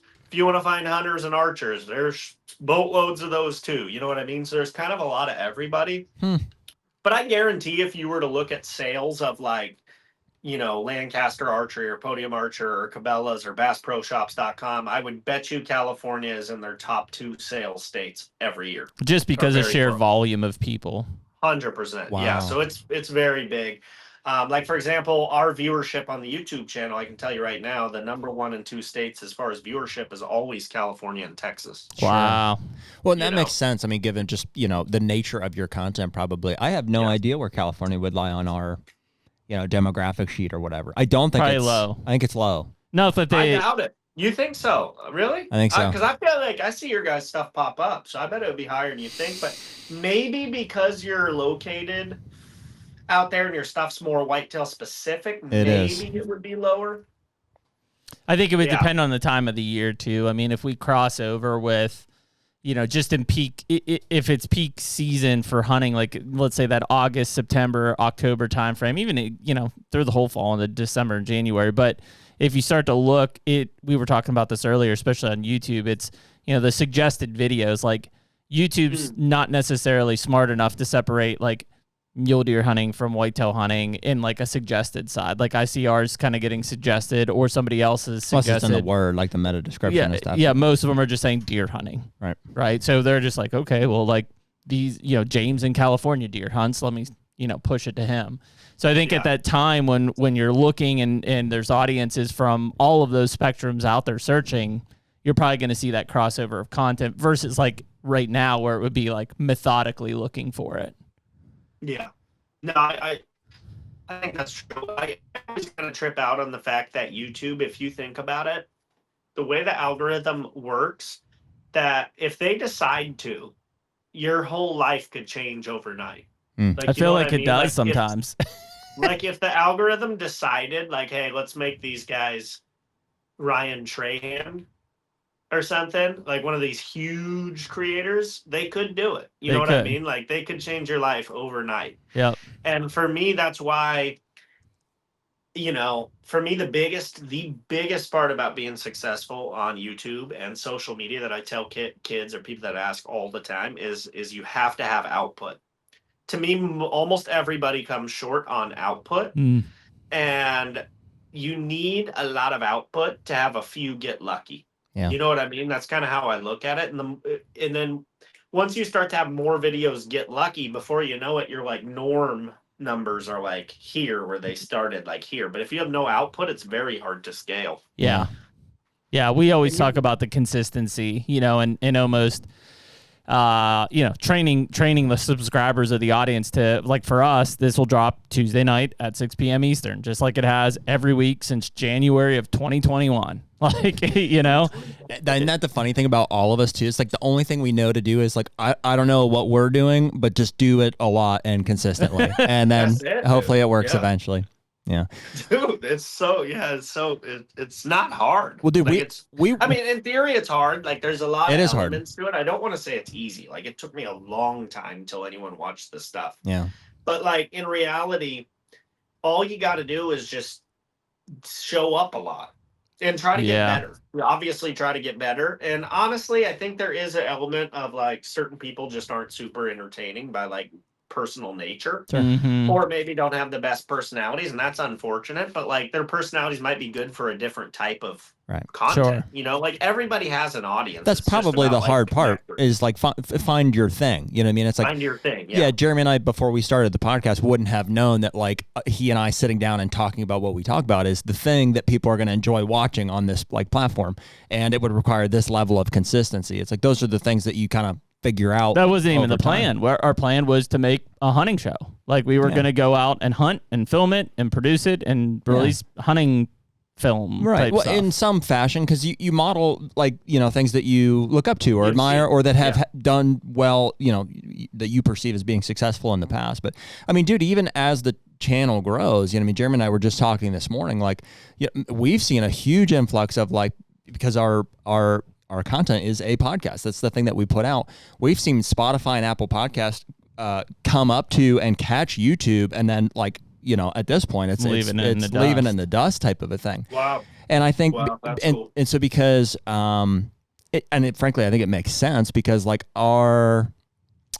a better platform for watching YouTube or for watching podcasts. Watching and listening. 100%. Way better. Do you guys do video on Spotify? Oh yeah. As well? Oh yeah. See, I need to start putting our. So there's literally no reason for people to, unless your primary format is like browsing, and maybe you can't cast it to your TV from Spotify. I don't know about that.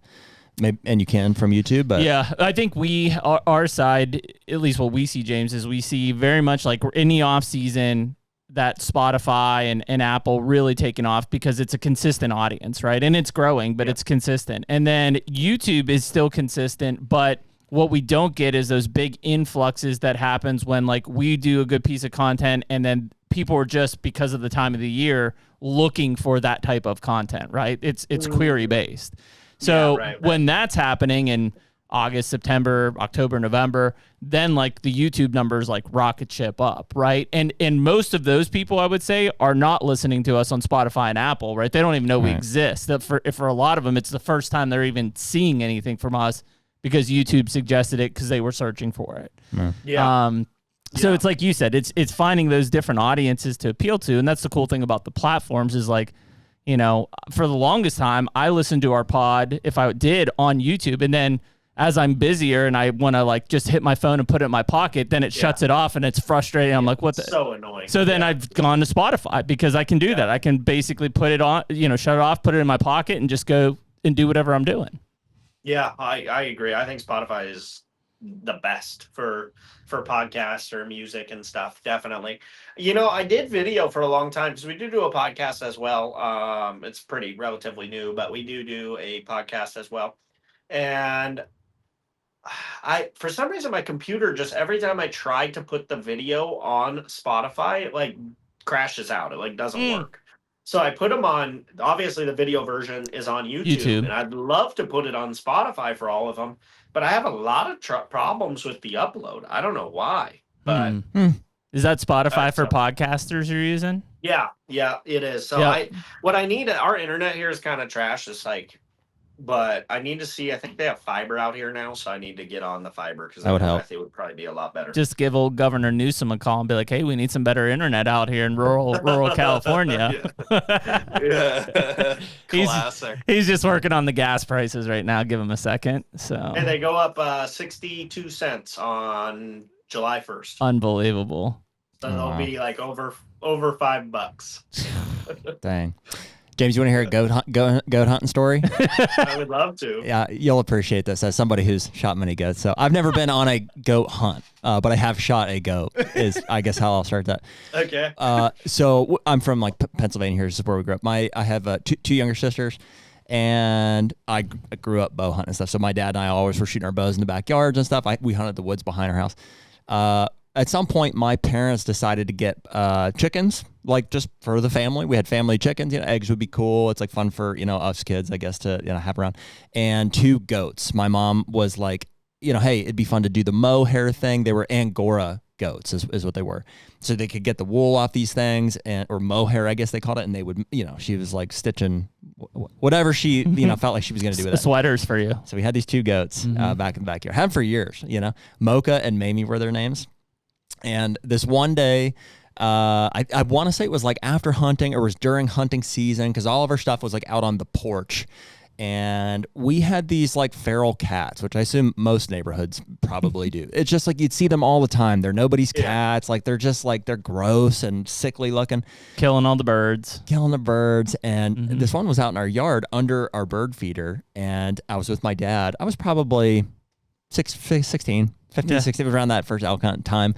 Here's this cat out in the yard. I have this like old fixed blade broadhead stuck in my quiver, And I'm like, and I asked my dad, I'm like, hey dad, I was like, should I shoot that thing, put it out of its misery type of thing? And it's like, it's right there 20 yards in the yard. The only thing that's behind it is a giant section of woods. There's like nothing back there. And he's like, yeah, go ahead. Like reluctantly, he's like, go ahead. So I draw back on this thing and I shoot and I miss it somehow. I just graze next to it or whatever. And arrow, disappears. I didn't see exactly where it went, but I'm like, it's gone. Didn't bother to look for it. Missed the cat. Cat ran off. So it was hunting season because later that night I went and was hunting with my buddy Zacho. We were like at his property. We were in a tree, and I don't remember if I had my bow or if I was trying to film him or something like that. I'll never forget this. I got a text from my dad that says, come home, arrow in goat. And immediately my heart sank and I'm just like, we never went to look for that arrow. We just assumed it was like, back in the woods there. It wasn't a super high poundage bow or anything. I was just like, I don't know. What had happened was that arrow missed the cat, ricocheted off of a tree. I'm telling you, it was a hard, 35-degree angle. Oh my God. Boom, hard turn and went that way, down over the hill, probably another 60 or 80 yards from the tree, and hit this goat directly broadside. No way. Directly, dude. It liver got shot, And what are the odds? Is there a possibility that someone else shot the goat? That's a pretty, no, because you're telling me it's 20 or so yards to this cat, hangs at 35-degree, goes 60 to 80 yards more. Yeah, and lose 30 feet in elevation. So, that helps it a little bit. I guess. That is unbelievable, but that's a good question. Did someone potentially pick up the arrow and reshoot it? I don't know. Either one is low odds, but here's the worst part. My sisters were having some sort of volleyball. Their team was coming over, get together party at the Precious house. And so there's 20, 12-year-old girls, I guess at the time, come over to the house and they're like, hey, let's go pet the goats. Let's go see the chickens.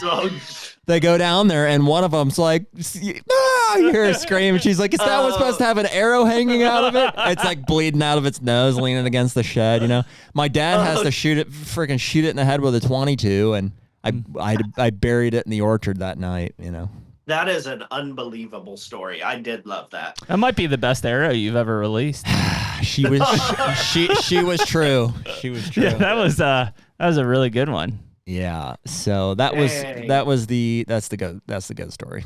That I loved it. I loved it. See, and that's the risky part about like setting up 3D shoots. Dude, I'm always concerned about ricochets and stuff just because you can build the safest shit possible and you still just never know. There's always a fluke that could happen. Yeah. Do you know what happened, like the details with that dude that got shot in the face at TAC? I was in Virginia in the head.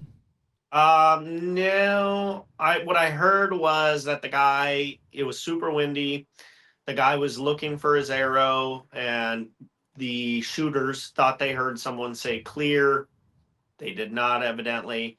And then right when the guy shot, the guy, I guess, was like ducked under a bush looking for his arrow, and he went to stand up right as someone had shot, and then it hit. I guess that's what I heard, but that's all hypothetical. I don't know for sure. I heard but yeah, very rough. I heard he's like okay and shooting again. Like he is. Yeah, he is. Yeah, that's what Dudley said. Yeah. Wow. Yeah, isn't that crazy? So yeah, I mean, but it's just like you shoot enough projectiles with enough people around for a long enough period of time, it's like something is bound to happen at some point as a fluke. And that's always my biggest stress going into our event every year. It's just the what if something freaking crazy like your story happens. I can't imagine what TAC pays in insurance premiums every year. A lot. It's got to be hundreds. Even with the waivers and stuff. Yeah, a lot. Well, I mean, think about that. Like that one branch that went on ours, that one that was kind of hanging down and had like, I don't know, 100 arrows buried into that thing. How many also just crazed and like, who knows where they ended up? Yeah, exactly. Yeah. So yeah, I don't know. It's wild, but that's what makes it fun too. So it's like, you got to have that stuff. Yeah. But it's like, and odds are good. Everything will be fine just because the direction of the shot and everything. But when your arrow can glance 35 degrees and go 80 yards and smoke a goat, I mean, you just never know. You never know what can happen. Yeah. I didn't know what to say about that other than I did offer. I said, should we eat it? Like that seems to make more logical. I was like, it seems like wasteful and he was pretty offended by that question. He's like, no, we could never. I love it. Because it was like a pet to them. I didn't really feel that way about it. But think of the odds. Think of the odds of how that arrow released at that time with those ricochets and that goat to be standing there at that point. One thing I've learned about odds, I don't know if it's me or if it's archery or if it just is what it is, but if it can't go wrong, I mean, it will. That arrow will find a way. Dude, I've actually had 2 pretty low odds shots happen with the bow already this year. So one was in Africa, and you guys may have seen this clip. It went pretty crazy on the interwebs, but I go to shoot this Impala frontal, right? It was like 30 yards, and I go to shoot it right here. And it's raining a little bit, and we're filming in 120 frames.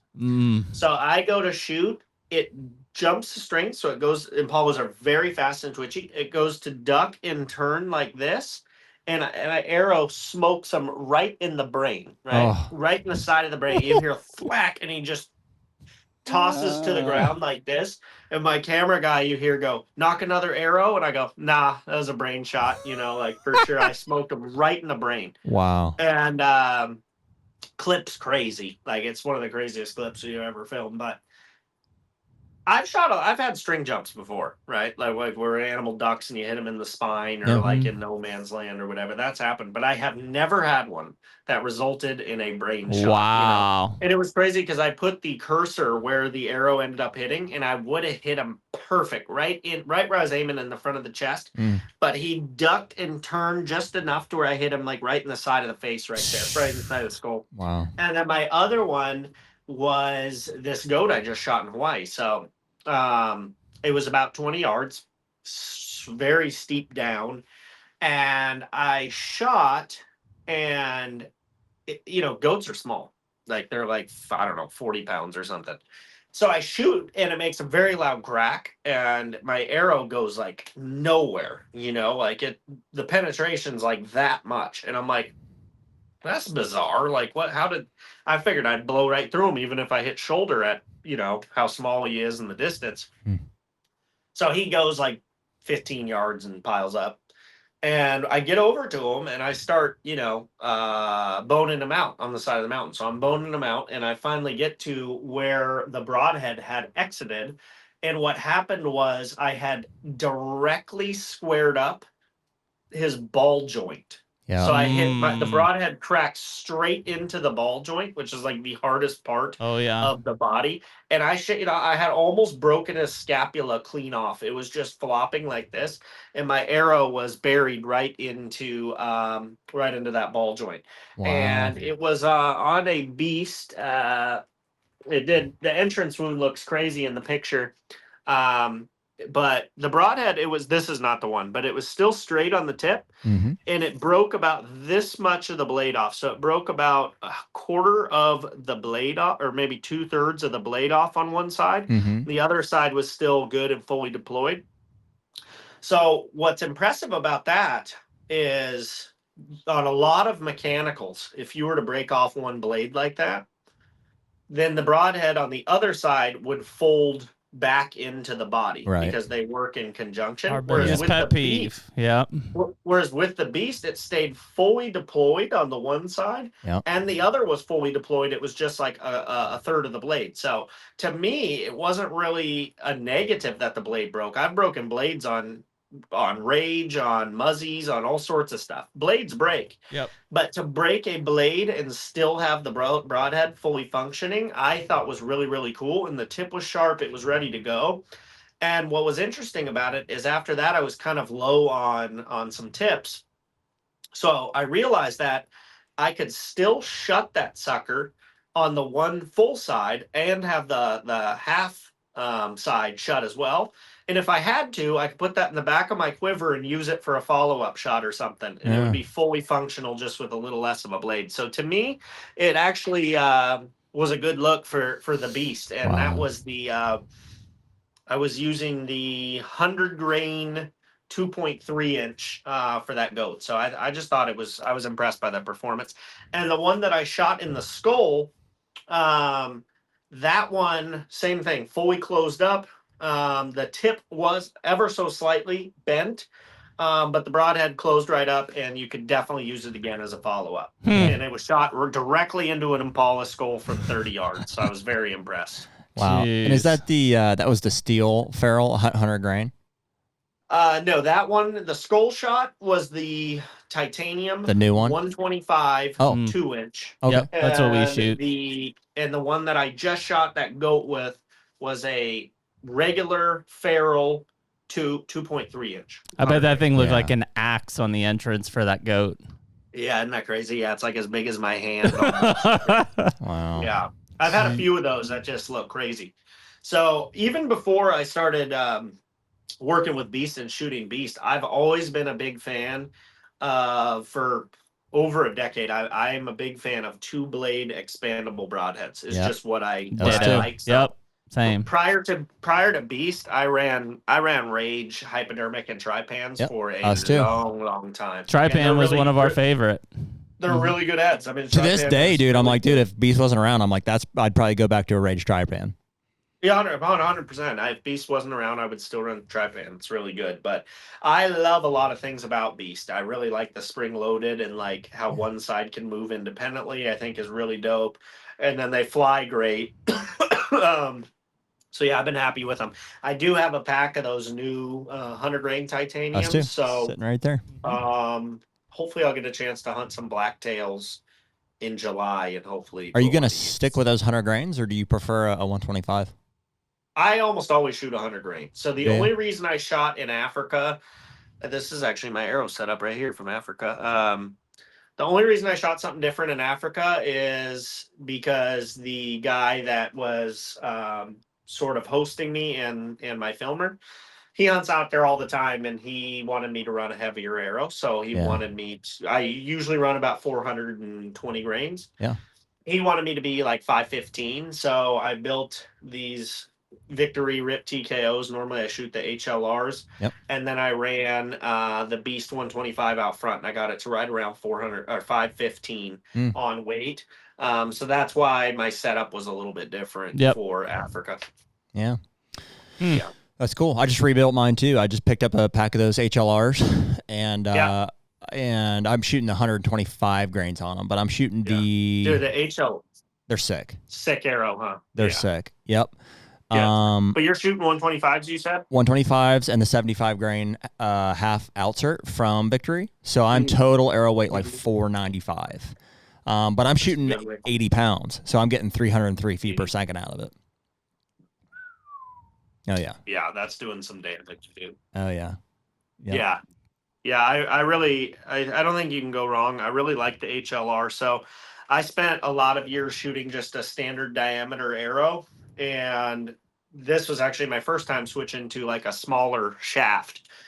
And I was really concerned that the durability wouldn't be very good, like they would break easily. And I have not found that. So, I mean, do I think they're quite as strong as like a standard diameter arrow? Maybe not quite, but I think really, really close. And to me, that's important because if I'm going to drop money on something, I want it to last. You know, it's always important to me. Yeah. Yeah, for sure. Well, James, what's are you still shooting competitively? Yeah. So I do competitive shoots pretty often when the schedule permits. This year I've only done, I think, like three or four tournaments, all in Arizona this year, I believe. But next year my plan is to do quite a few more tournaments with like the target rig right here. So next year, I think that's a big part of my content plan. If all things go how I envision them in my head. So like ASA, IBO stuff or just more local. Yeah. Yeah. So like I think the few I have on my list is a couple of days, whatever those are. And then Redding and Vegas is kind of what I have in my plans. Oh, very cool. Yeah. We talked to a lot of people. Well, we had Hauser in here, last week? A couple days ago. Yeah. And we forgot to mention him on the tax stuff. Hauser shot that with us. Yeah, just talking about, that competitive side and in an event like Vegas and just how crazy that event is from a mental standpoint, lining up on the line, Yeah. Dude, Hauser is the man. He's wild. He is the man. Dude, it was a lot of fun to have him explain. So he obviously went start to finish. Here's how we designed all the, and he kept out of stock. Like, if this is boring for you guys, and I was like, I should have been like an engineer in another life, because I was like, no, dude, this is awesome. Eating it up, you know what I mean? And so we got kind of the full spectrum for how each part was sourced and developed and stuff, and that was pretty cool. Is that out yet?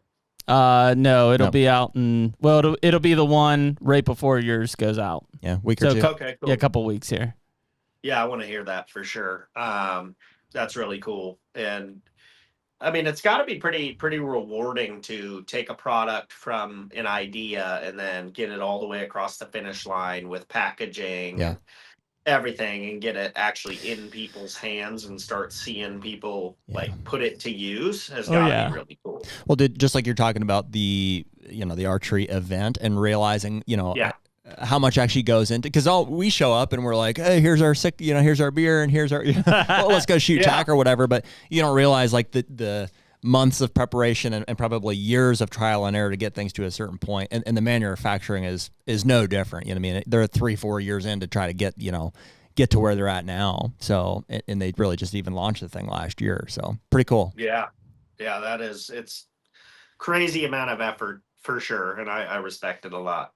Yeah. Well, I think it's also much needed in the industry when you've got guys mine like Hauser, who, by nature is an archer, right? He's a precision target archer. He's an engineer, and they're building stuff with that in mind for bow hunters to be lethal with, right? And that I think is continued to, really be in a widening gap here in the industry as capital groups and other things start to come in more and more. Is like, man, we need more of that innovation, that engineer, that like perfection thought to make, great bow hunting type equipment.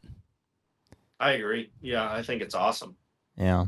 We feel that way about all our partners, man. I mean, frankly, I think one of the key things that we're looking for, like in a relationship with sponsors or partners, is like, hey, these people are not happy with, they're not satisfied with what's available on the market. And so they're almost always, just like we are, we're like, dude, there's got to be a better way. Obviously, Josh and Hauser do the same thing. Like the guys at Hoyt are doing this.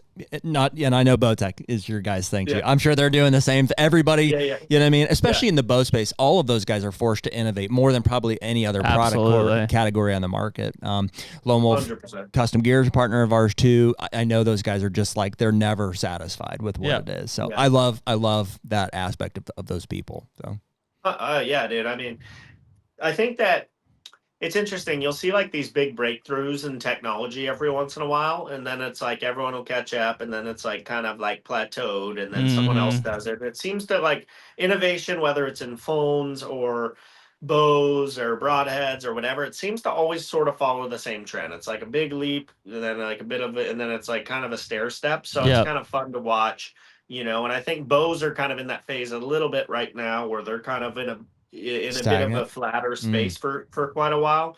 So I'm interested to see, what some of the next big steps are, because bows, I mean, really, since Bowtech came out with Deadlock in like 2021 or 2020, it's like a lot of the brands have been kind of like finding their version of tuning systems like that. But now most of the brands have a very good tuning system. So I think like now that everyone's kind of caught that wave a little bit, it's like it'll be interesting to see what the next mountain to climb is.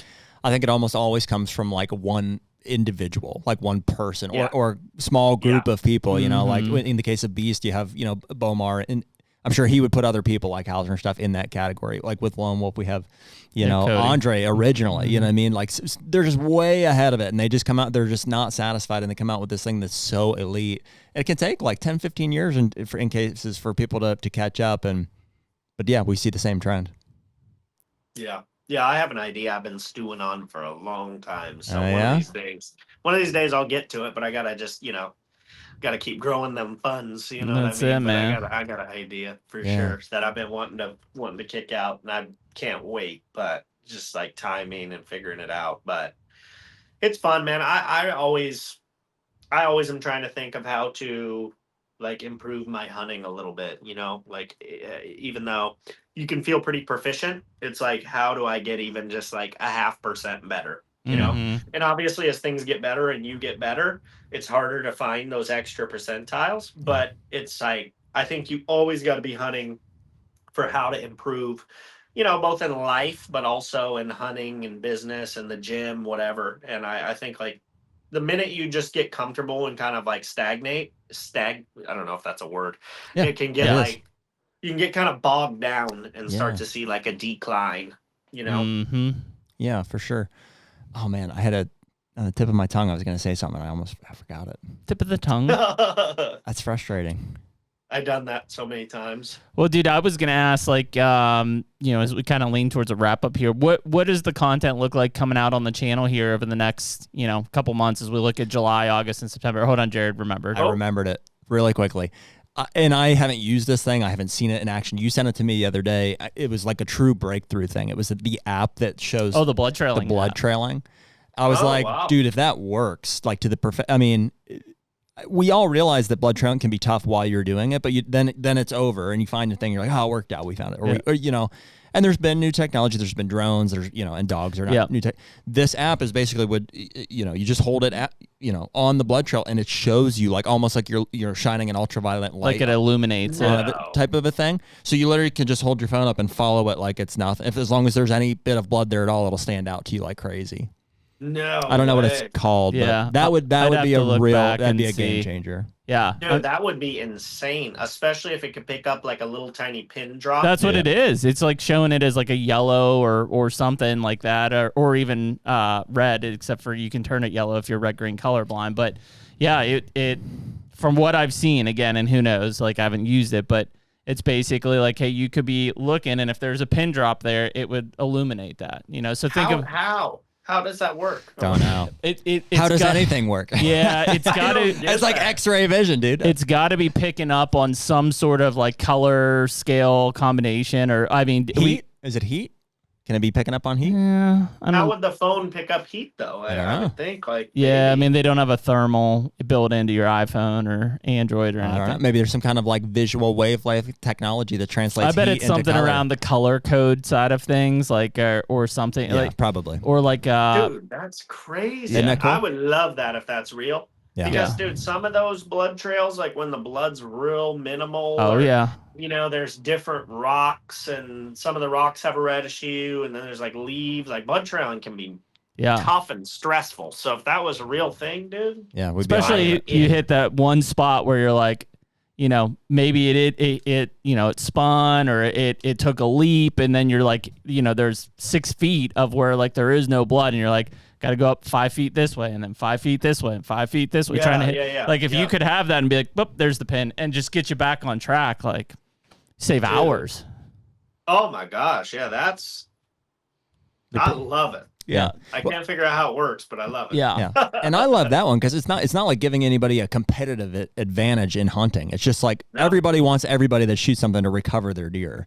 So it's like everybody I think can get on board with that technology. Yeah. Oh, dude, definitely. Yeah, that one should have no issues, I wouldn't think. So it'll be interesting to see if it works. Okay, so I'm sorry. You were asking. No, that was a good one on that side. I'm just megally. I really want to try that. So is that already out? We don't know. Just like a beta thing?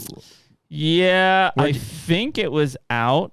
I texted it to you, right? At some point, yeah.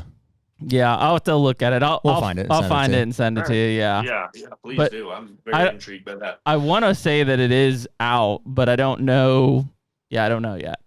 I mean, but to answer your question, content. Let's see here. I mean, obviously we got no spoiler alerts. You don't have to like give away any secret sauce if you got surprises. I don't really coming. have any right now. I mean, we're gonna we'll probably have the Hawaii hunt out by the time this podcast is out. So nice. If you're listening and want to go watch me hunt cliffs with Brianna on for little goats on an island, then that'll be out.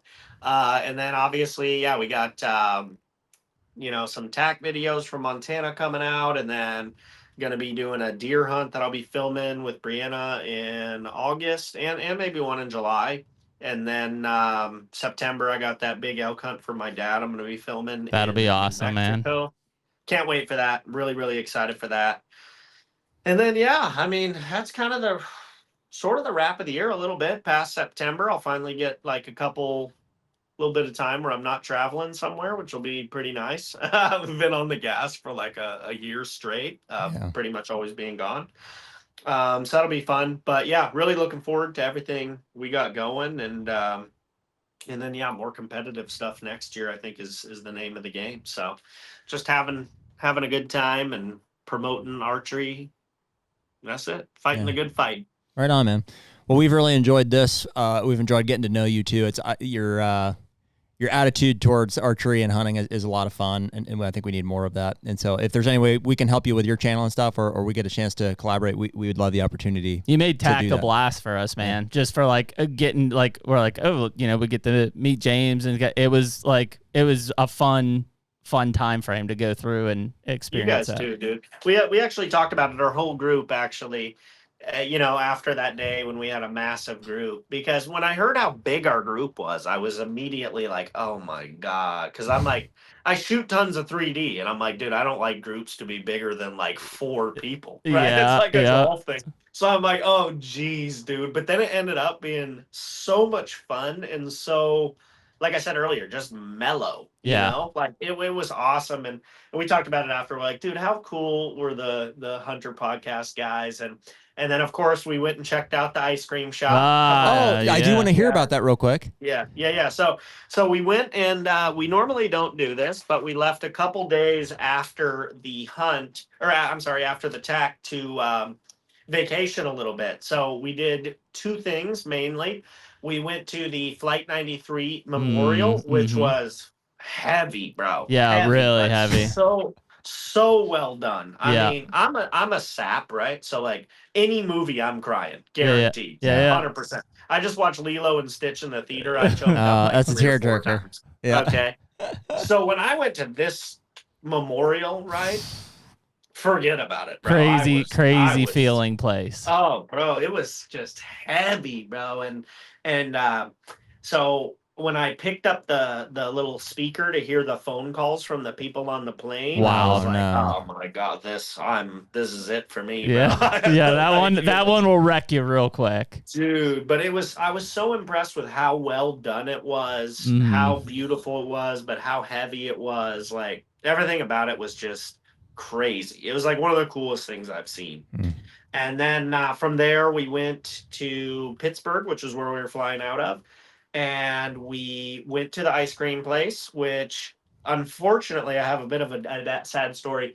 The line was so long and we had just eaten that we're like, bruh, none of us were hungry, right? So we took a picture to send to you guys, and then we just dipped out. So no! What time did you go?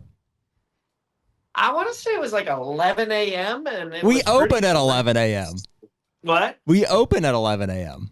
I mean, it might have been 12, but it was pretty early because we ate breakfast, went, and that was the problem. We shouldn't have ate breakfast first. That was a rookie move. Yeah. But I was impressed, dude. Like the place has such like an old school feel, which I thought was really cool. Yeah. Classic page line though. Yeah. So you faked it. You faked the O, huh? I did not fake it. I went. We were there. I went the whole way. That's what my wife said. I went the whole way. You didn't? Don't worry. I will go back. I will go back. But I was so full. I don't have a big appetite, to be honest with you. I'm not a big appetite guy. So usually once I eat, I'm toasted. And then you went to a Pirates game, right? So then we went to the Pirates game, which was amazing. Had a lot of tall boys. Oh, yeah. Tall boys. Oh, yeah. And that's a great stadium, man.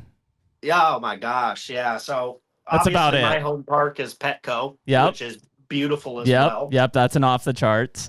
Oh, yeah. It was amazing. Petco's so good. Now, the one thing I noticed, I think PNC, I could argue, might be more aesthetic than Petco. Like, I really love the view. The screen in left field is like a quarter of the size of the one at Petco. Like, our Jumbotron is like massive. Yeah. And our view's really good, too. So I would say those two ballparks are, and the design's even similar, like with the way they look.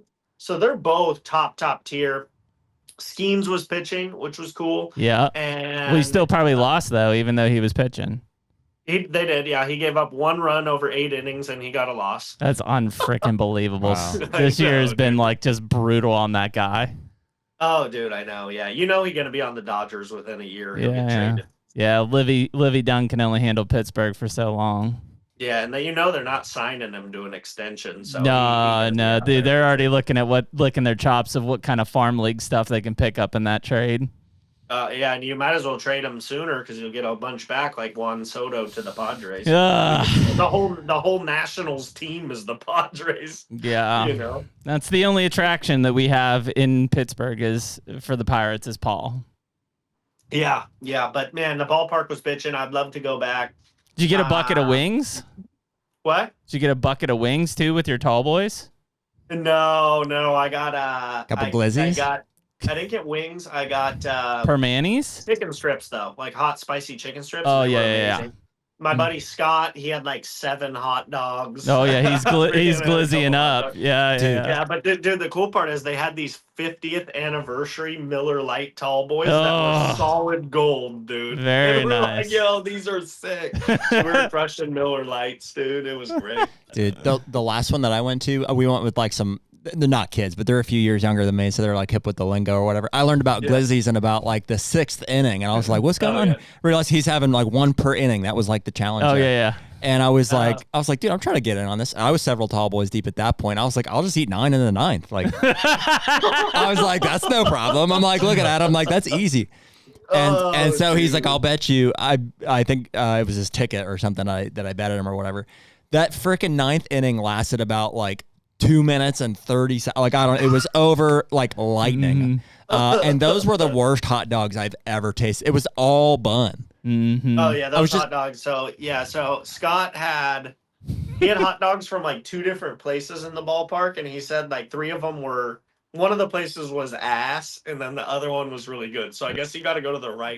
You got to pull the right one. See, and they went and bought the dogs for me. So they probably set me up. I think I got 6 deep, and then I was like, it's just not happening. They're like, we went extra bun on this one. It was for sure the shortest inning. Though I was like, if this was a regular inning, and that's where I realized they made the mistake on the bet. Was like, I can't control the length of the inning. You know, so. It's usually the best part about a ballpark. Also, it was the 9th, so they like cut it in half. It was because if you don't, the team winning. That's what it was. Yeah, they don't need to do the bottom. So I got half of an inning. Yeah, you chose basically the worst time. I got screwed. You would have had to be Joey Chestnut to get those down. Yeah, or I just I need Kobayashi. Yeah, Kobayashi and them down there. That's legendary. You look over, Jared's dunking him in lemonade.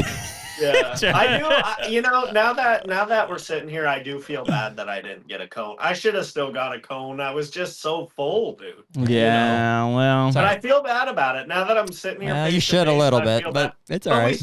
We still took a pic. You did. You went, and that means a lot. So yeah, you got halfway there. Yeah. I'm halfway, but Pittsburgh was cool. It was crazy how old some of the stuff is. Oh yeah, like dude, there were some churches that were like from the 1780s or something. Oh yeah. George Washington type style. Well, they're revamping like half of the city because we have the NFL draft next year. Oh, is that what it is? Yeah. So basically, they're just like going around with like jackhammers and going to start blowing shit up and like rebuilding to make it look like this is what Pittsburgh always looks like. I thought that was just every year they did that. No, it's they get a big money bump. I got a good Pittsburgh story. So Hauser told us to go to this mini golf place in Pittsburgh. And so we went to it. It was called Putt Shack. Really fun, by the way. Had a great time at Putt Shack. And then we went to this steakhouse. I don't remember the name of it. Ed something. I don't remember the name of it, but it was good. Dude, we're driving one day, okay? And we're in the rental car, and we parked at this red light. So it's like, I don't know, like 9 a.m. or something. And we're all sitting there, and we look to our right, and there's this dude just standing against the wall, and he goes to scratch his stomach or something. And this dude's just packing a heater, dude. Oh yeah, He's just got a Glock right there. You're not in California anymore. No, he's like 8 feet from us we all have our windows open, just being tourists. This guy just got a piece right next to us, dude. Yeah. It was crazy. Yeah, you never know what you're gonna see. There was one that was going around here. Like our town is more meth head central area, and there was one they were snapping. There was basically a couple crackheads just banging right on the sidewalk, just looking like he was figure 4 leg locking her and stuff. And I'm like, couldn't even go behind a bush. Dude, this podcast is electric right now. I love it. Yeah. Shout out to whoever made it to the end. This is the gems this is where it all comes through. We save it for the last 10 minutes. Yeah, this is where it all comes together at that point. So yeah, that's Pittsburgh. They'll try to make it look good for the NFL draft next year, but we all know the truth. I liked it, dude. I mean, I thought it was awesome. I think if we do Seven Springs Tack again, I think we're going to do it the opposite way, where it's a little further drive, but I think we'll fly into Philadelphia so we can do a Phillies game and hit some of the history stuff over there, and kind of come from the opposite way if we do it again. I think that'll be our plan. Yep. Yeah. You really need to come in the fall so that you can catch a Penn State game at Beaver Stadium. That's electric. Guess what? I'm in. So if that coincides with the deer camp that we're doing, that's an electric atmosphere. You get into the Beaver Stadium in the fall with 110,000 people in the middle of nowhere, and dude, it's electric. I would love to do it. Yeah. So I'm going to a NASCAR race in November, and I can't wait. The mullet should be in prime form by that time. That sucker gonna be to here, dude. I'm gonna have the glasses with the really cool rope on the back. Oh, dude, it's gonna be insane. Realized you are the dude from that video that's like, we're going real fast and real left. Yes, dude. Yes, I thought I recognized you from somewhere. Which one's gonna be in November? What are you going to? It's the final, so it's like I don't know what it's called, but it's in Phoenix, and it's like NASCAR final. Yeah, that'll be cool. Yeah. So I'm freaking excited. We're gonna be on the infield, I think, too. So it should be pretty dope. Yeah, those the races, they're still pretty wild and out of control. I mean, I used to go in the early 2000s in the heyday type stuff, and I mean, there's some wild crowds there, man. It was ripping pretty hard back, and it still is. I mean, I don't know if it's still like one of the fastest growing sporting events out there or not. Who knows? But that's at least what they say. You ever heard of a guy on YouTube called Danny Mullen? Oh yeah. So, have you seen the one where he goes to like NASCAR races wearing like a Biden shirt? Yes. Yes. Oh, dude. Yeah. Oh, dude, it's so funny. He's an absolute menace, dude. Dude, that's the kind of stuff. I mean, that's just fun. But yeah, well, I'm glad you got to see all of Pittsburgh, especially the guy carrying the heat. You know, that's usually. Yeah. I wouldn't say it's a rarity. It happens. We do a lot of shooting in Pittsburgh. We don't hit a lot of things. That tends to be the big one around it. But shoot, dude. Well, but yeah, it was fun. Like linking with you guys. I would love, like you said, to do something in the future. And I like seeing you guys killing it and doing your thing. So well, the same, man. And especially knowing kind of your hunting schedule and stuff. Like Jared and I were like full bore from end of September through January. So, I mean, there's a lot of time in between that you may not have tags that we can make sure you get tags, basically. Cool. Yeah.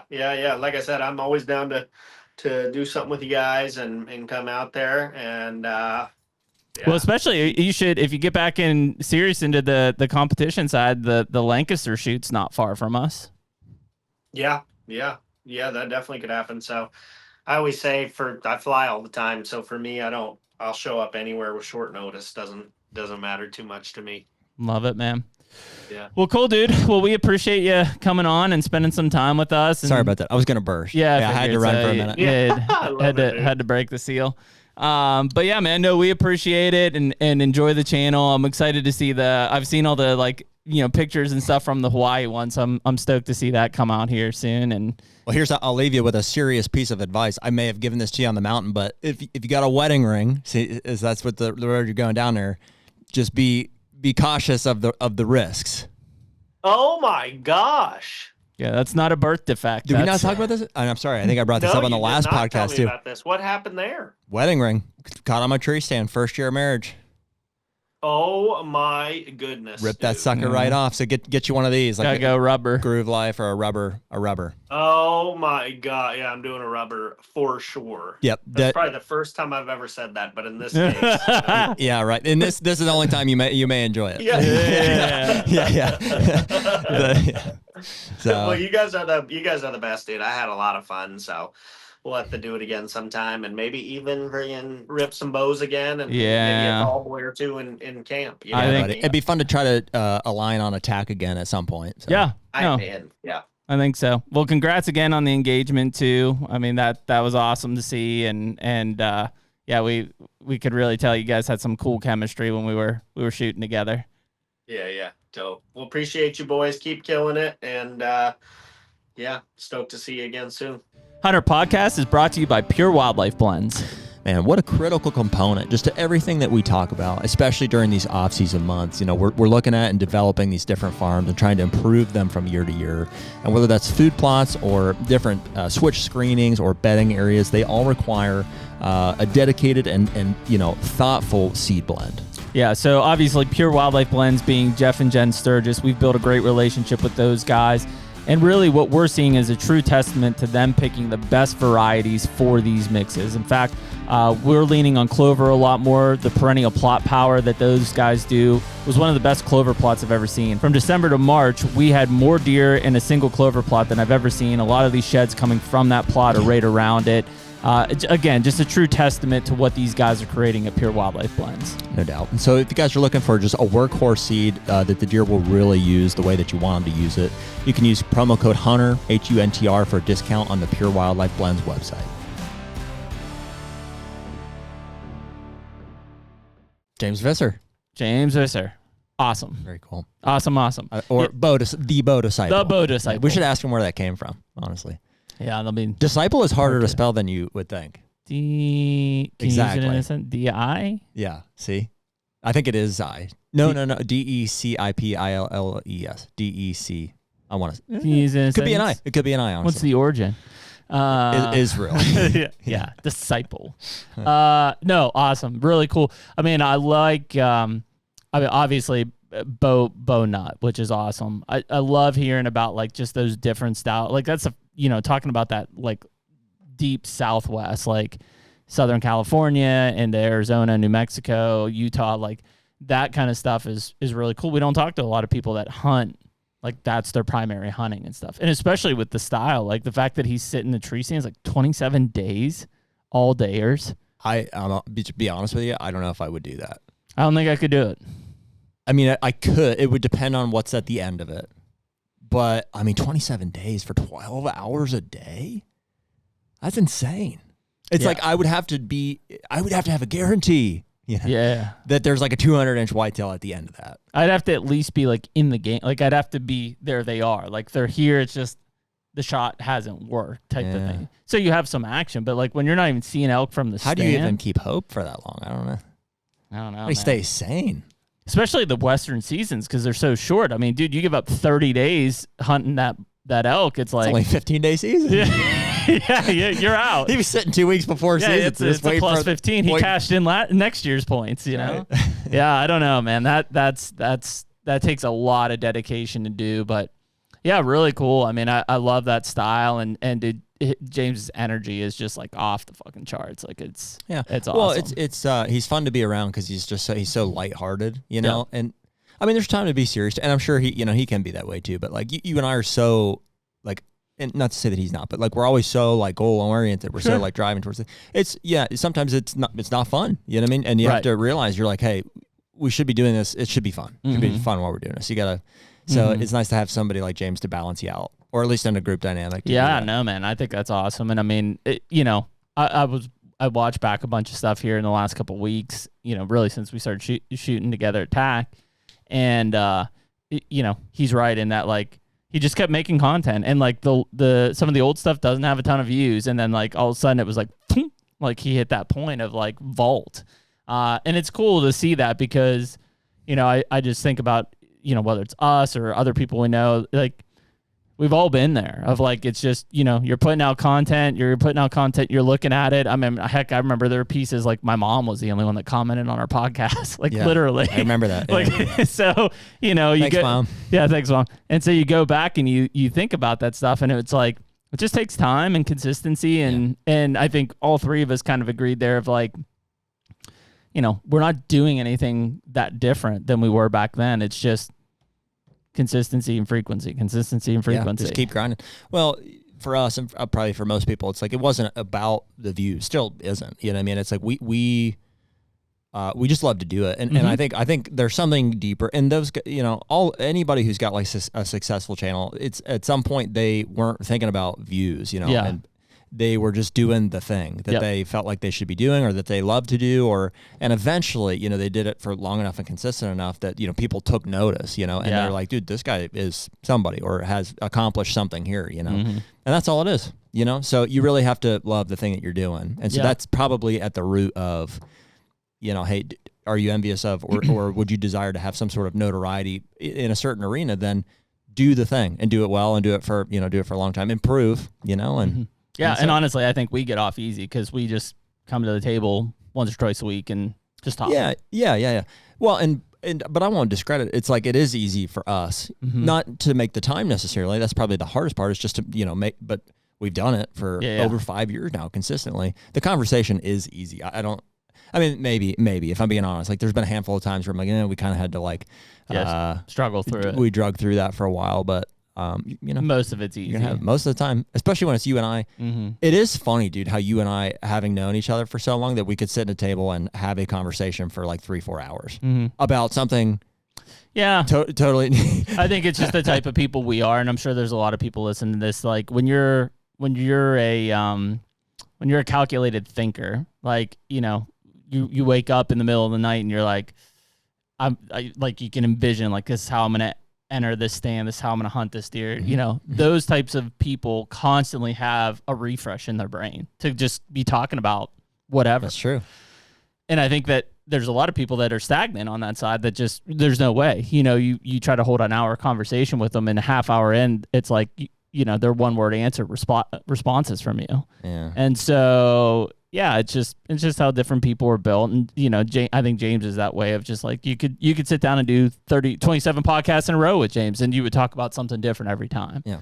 Well, he loves archery, you know what I mean? So, and that's clear. So, and we love archery. So there's like common ground. That's why we had him on in the first place. So, yeah. So no, I think it's really cool to see that and see his channel succeed and the content that he's been putting out is fun. Like that's kind of thing, like for a lot of people, like, going out and sweating your butt off, spraying glyphosate on, soybeans is not fun. For me, I'm like stoked about it. I'm like, this don't weekend. be silly, Andrea. Everyone loves this. Yeah. So, and I wouldn't say that like I wouldn't go to Hawaii and like go shoot a goat, but like it's not on the top of my list either. Right. But I already crossed the goat off. You already crossed the goat off. So, but on his side, like that's cool, fun content. And like, if you watched me go out and shoot a goat versus watch James go out and shoot, I guarantee James shoot a goat. His is a better video, and like he's way more excited about it. So like, yeah, it's a cool thing to see how that. Like, I watched a bunch of his tack videos because I was just curious. I'm like, man, these guys are filming a lot of stuff when we're shooting. Like, is this really like? I feel like it'd be boring, but then I watched it. I'm like, oh, that was cool, pretty fun. Yeah, just because it is more the camaraderie and stuff than it is like, here's where he shot and what was the analysis of it and stuff. So, cool dude. Like one of the, those are the kind of conversations like him and Josh and those guys that we meet in some of these networking events where it's like awesome to be part of that group and have, made that new network. Ultimate Outdoors calling with your arrows. On Timmy. Yeah. Hey. Call him back. So anyways. Yeah, cool to see. If you guys haven't, I would check out the Bow Disciples YouTube channel. There's some really cool stuff. I'm going to go back and try to find some of those elk hunts he was talking about because now I'm like super curious about them. I want to see him shoot that Impala in the head. That's freaking awesome. Yeah. So anyways, we appreciate everybody listening or watching episode 259 of HUNTR Podcast with Bow Disciples James Visser, and we will catch you all next week. Later. Take me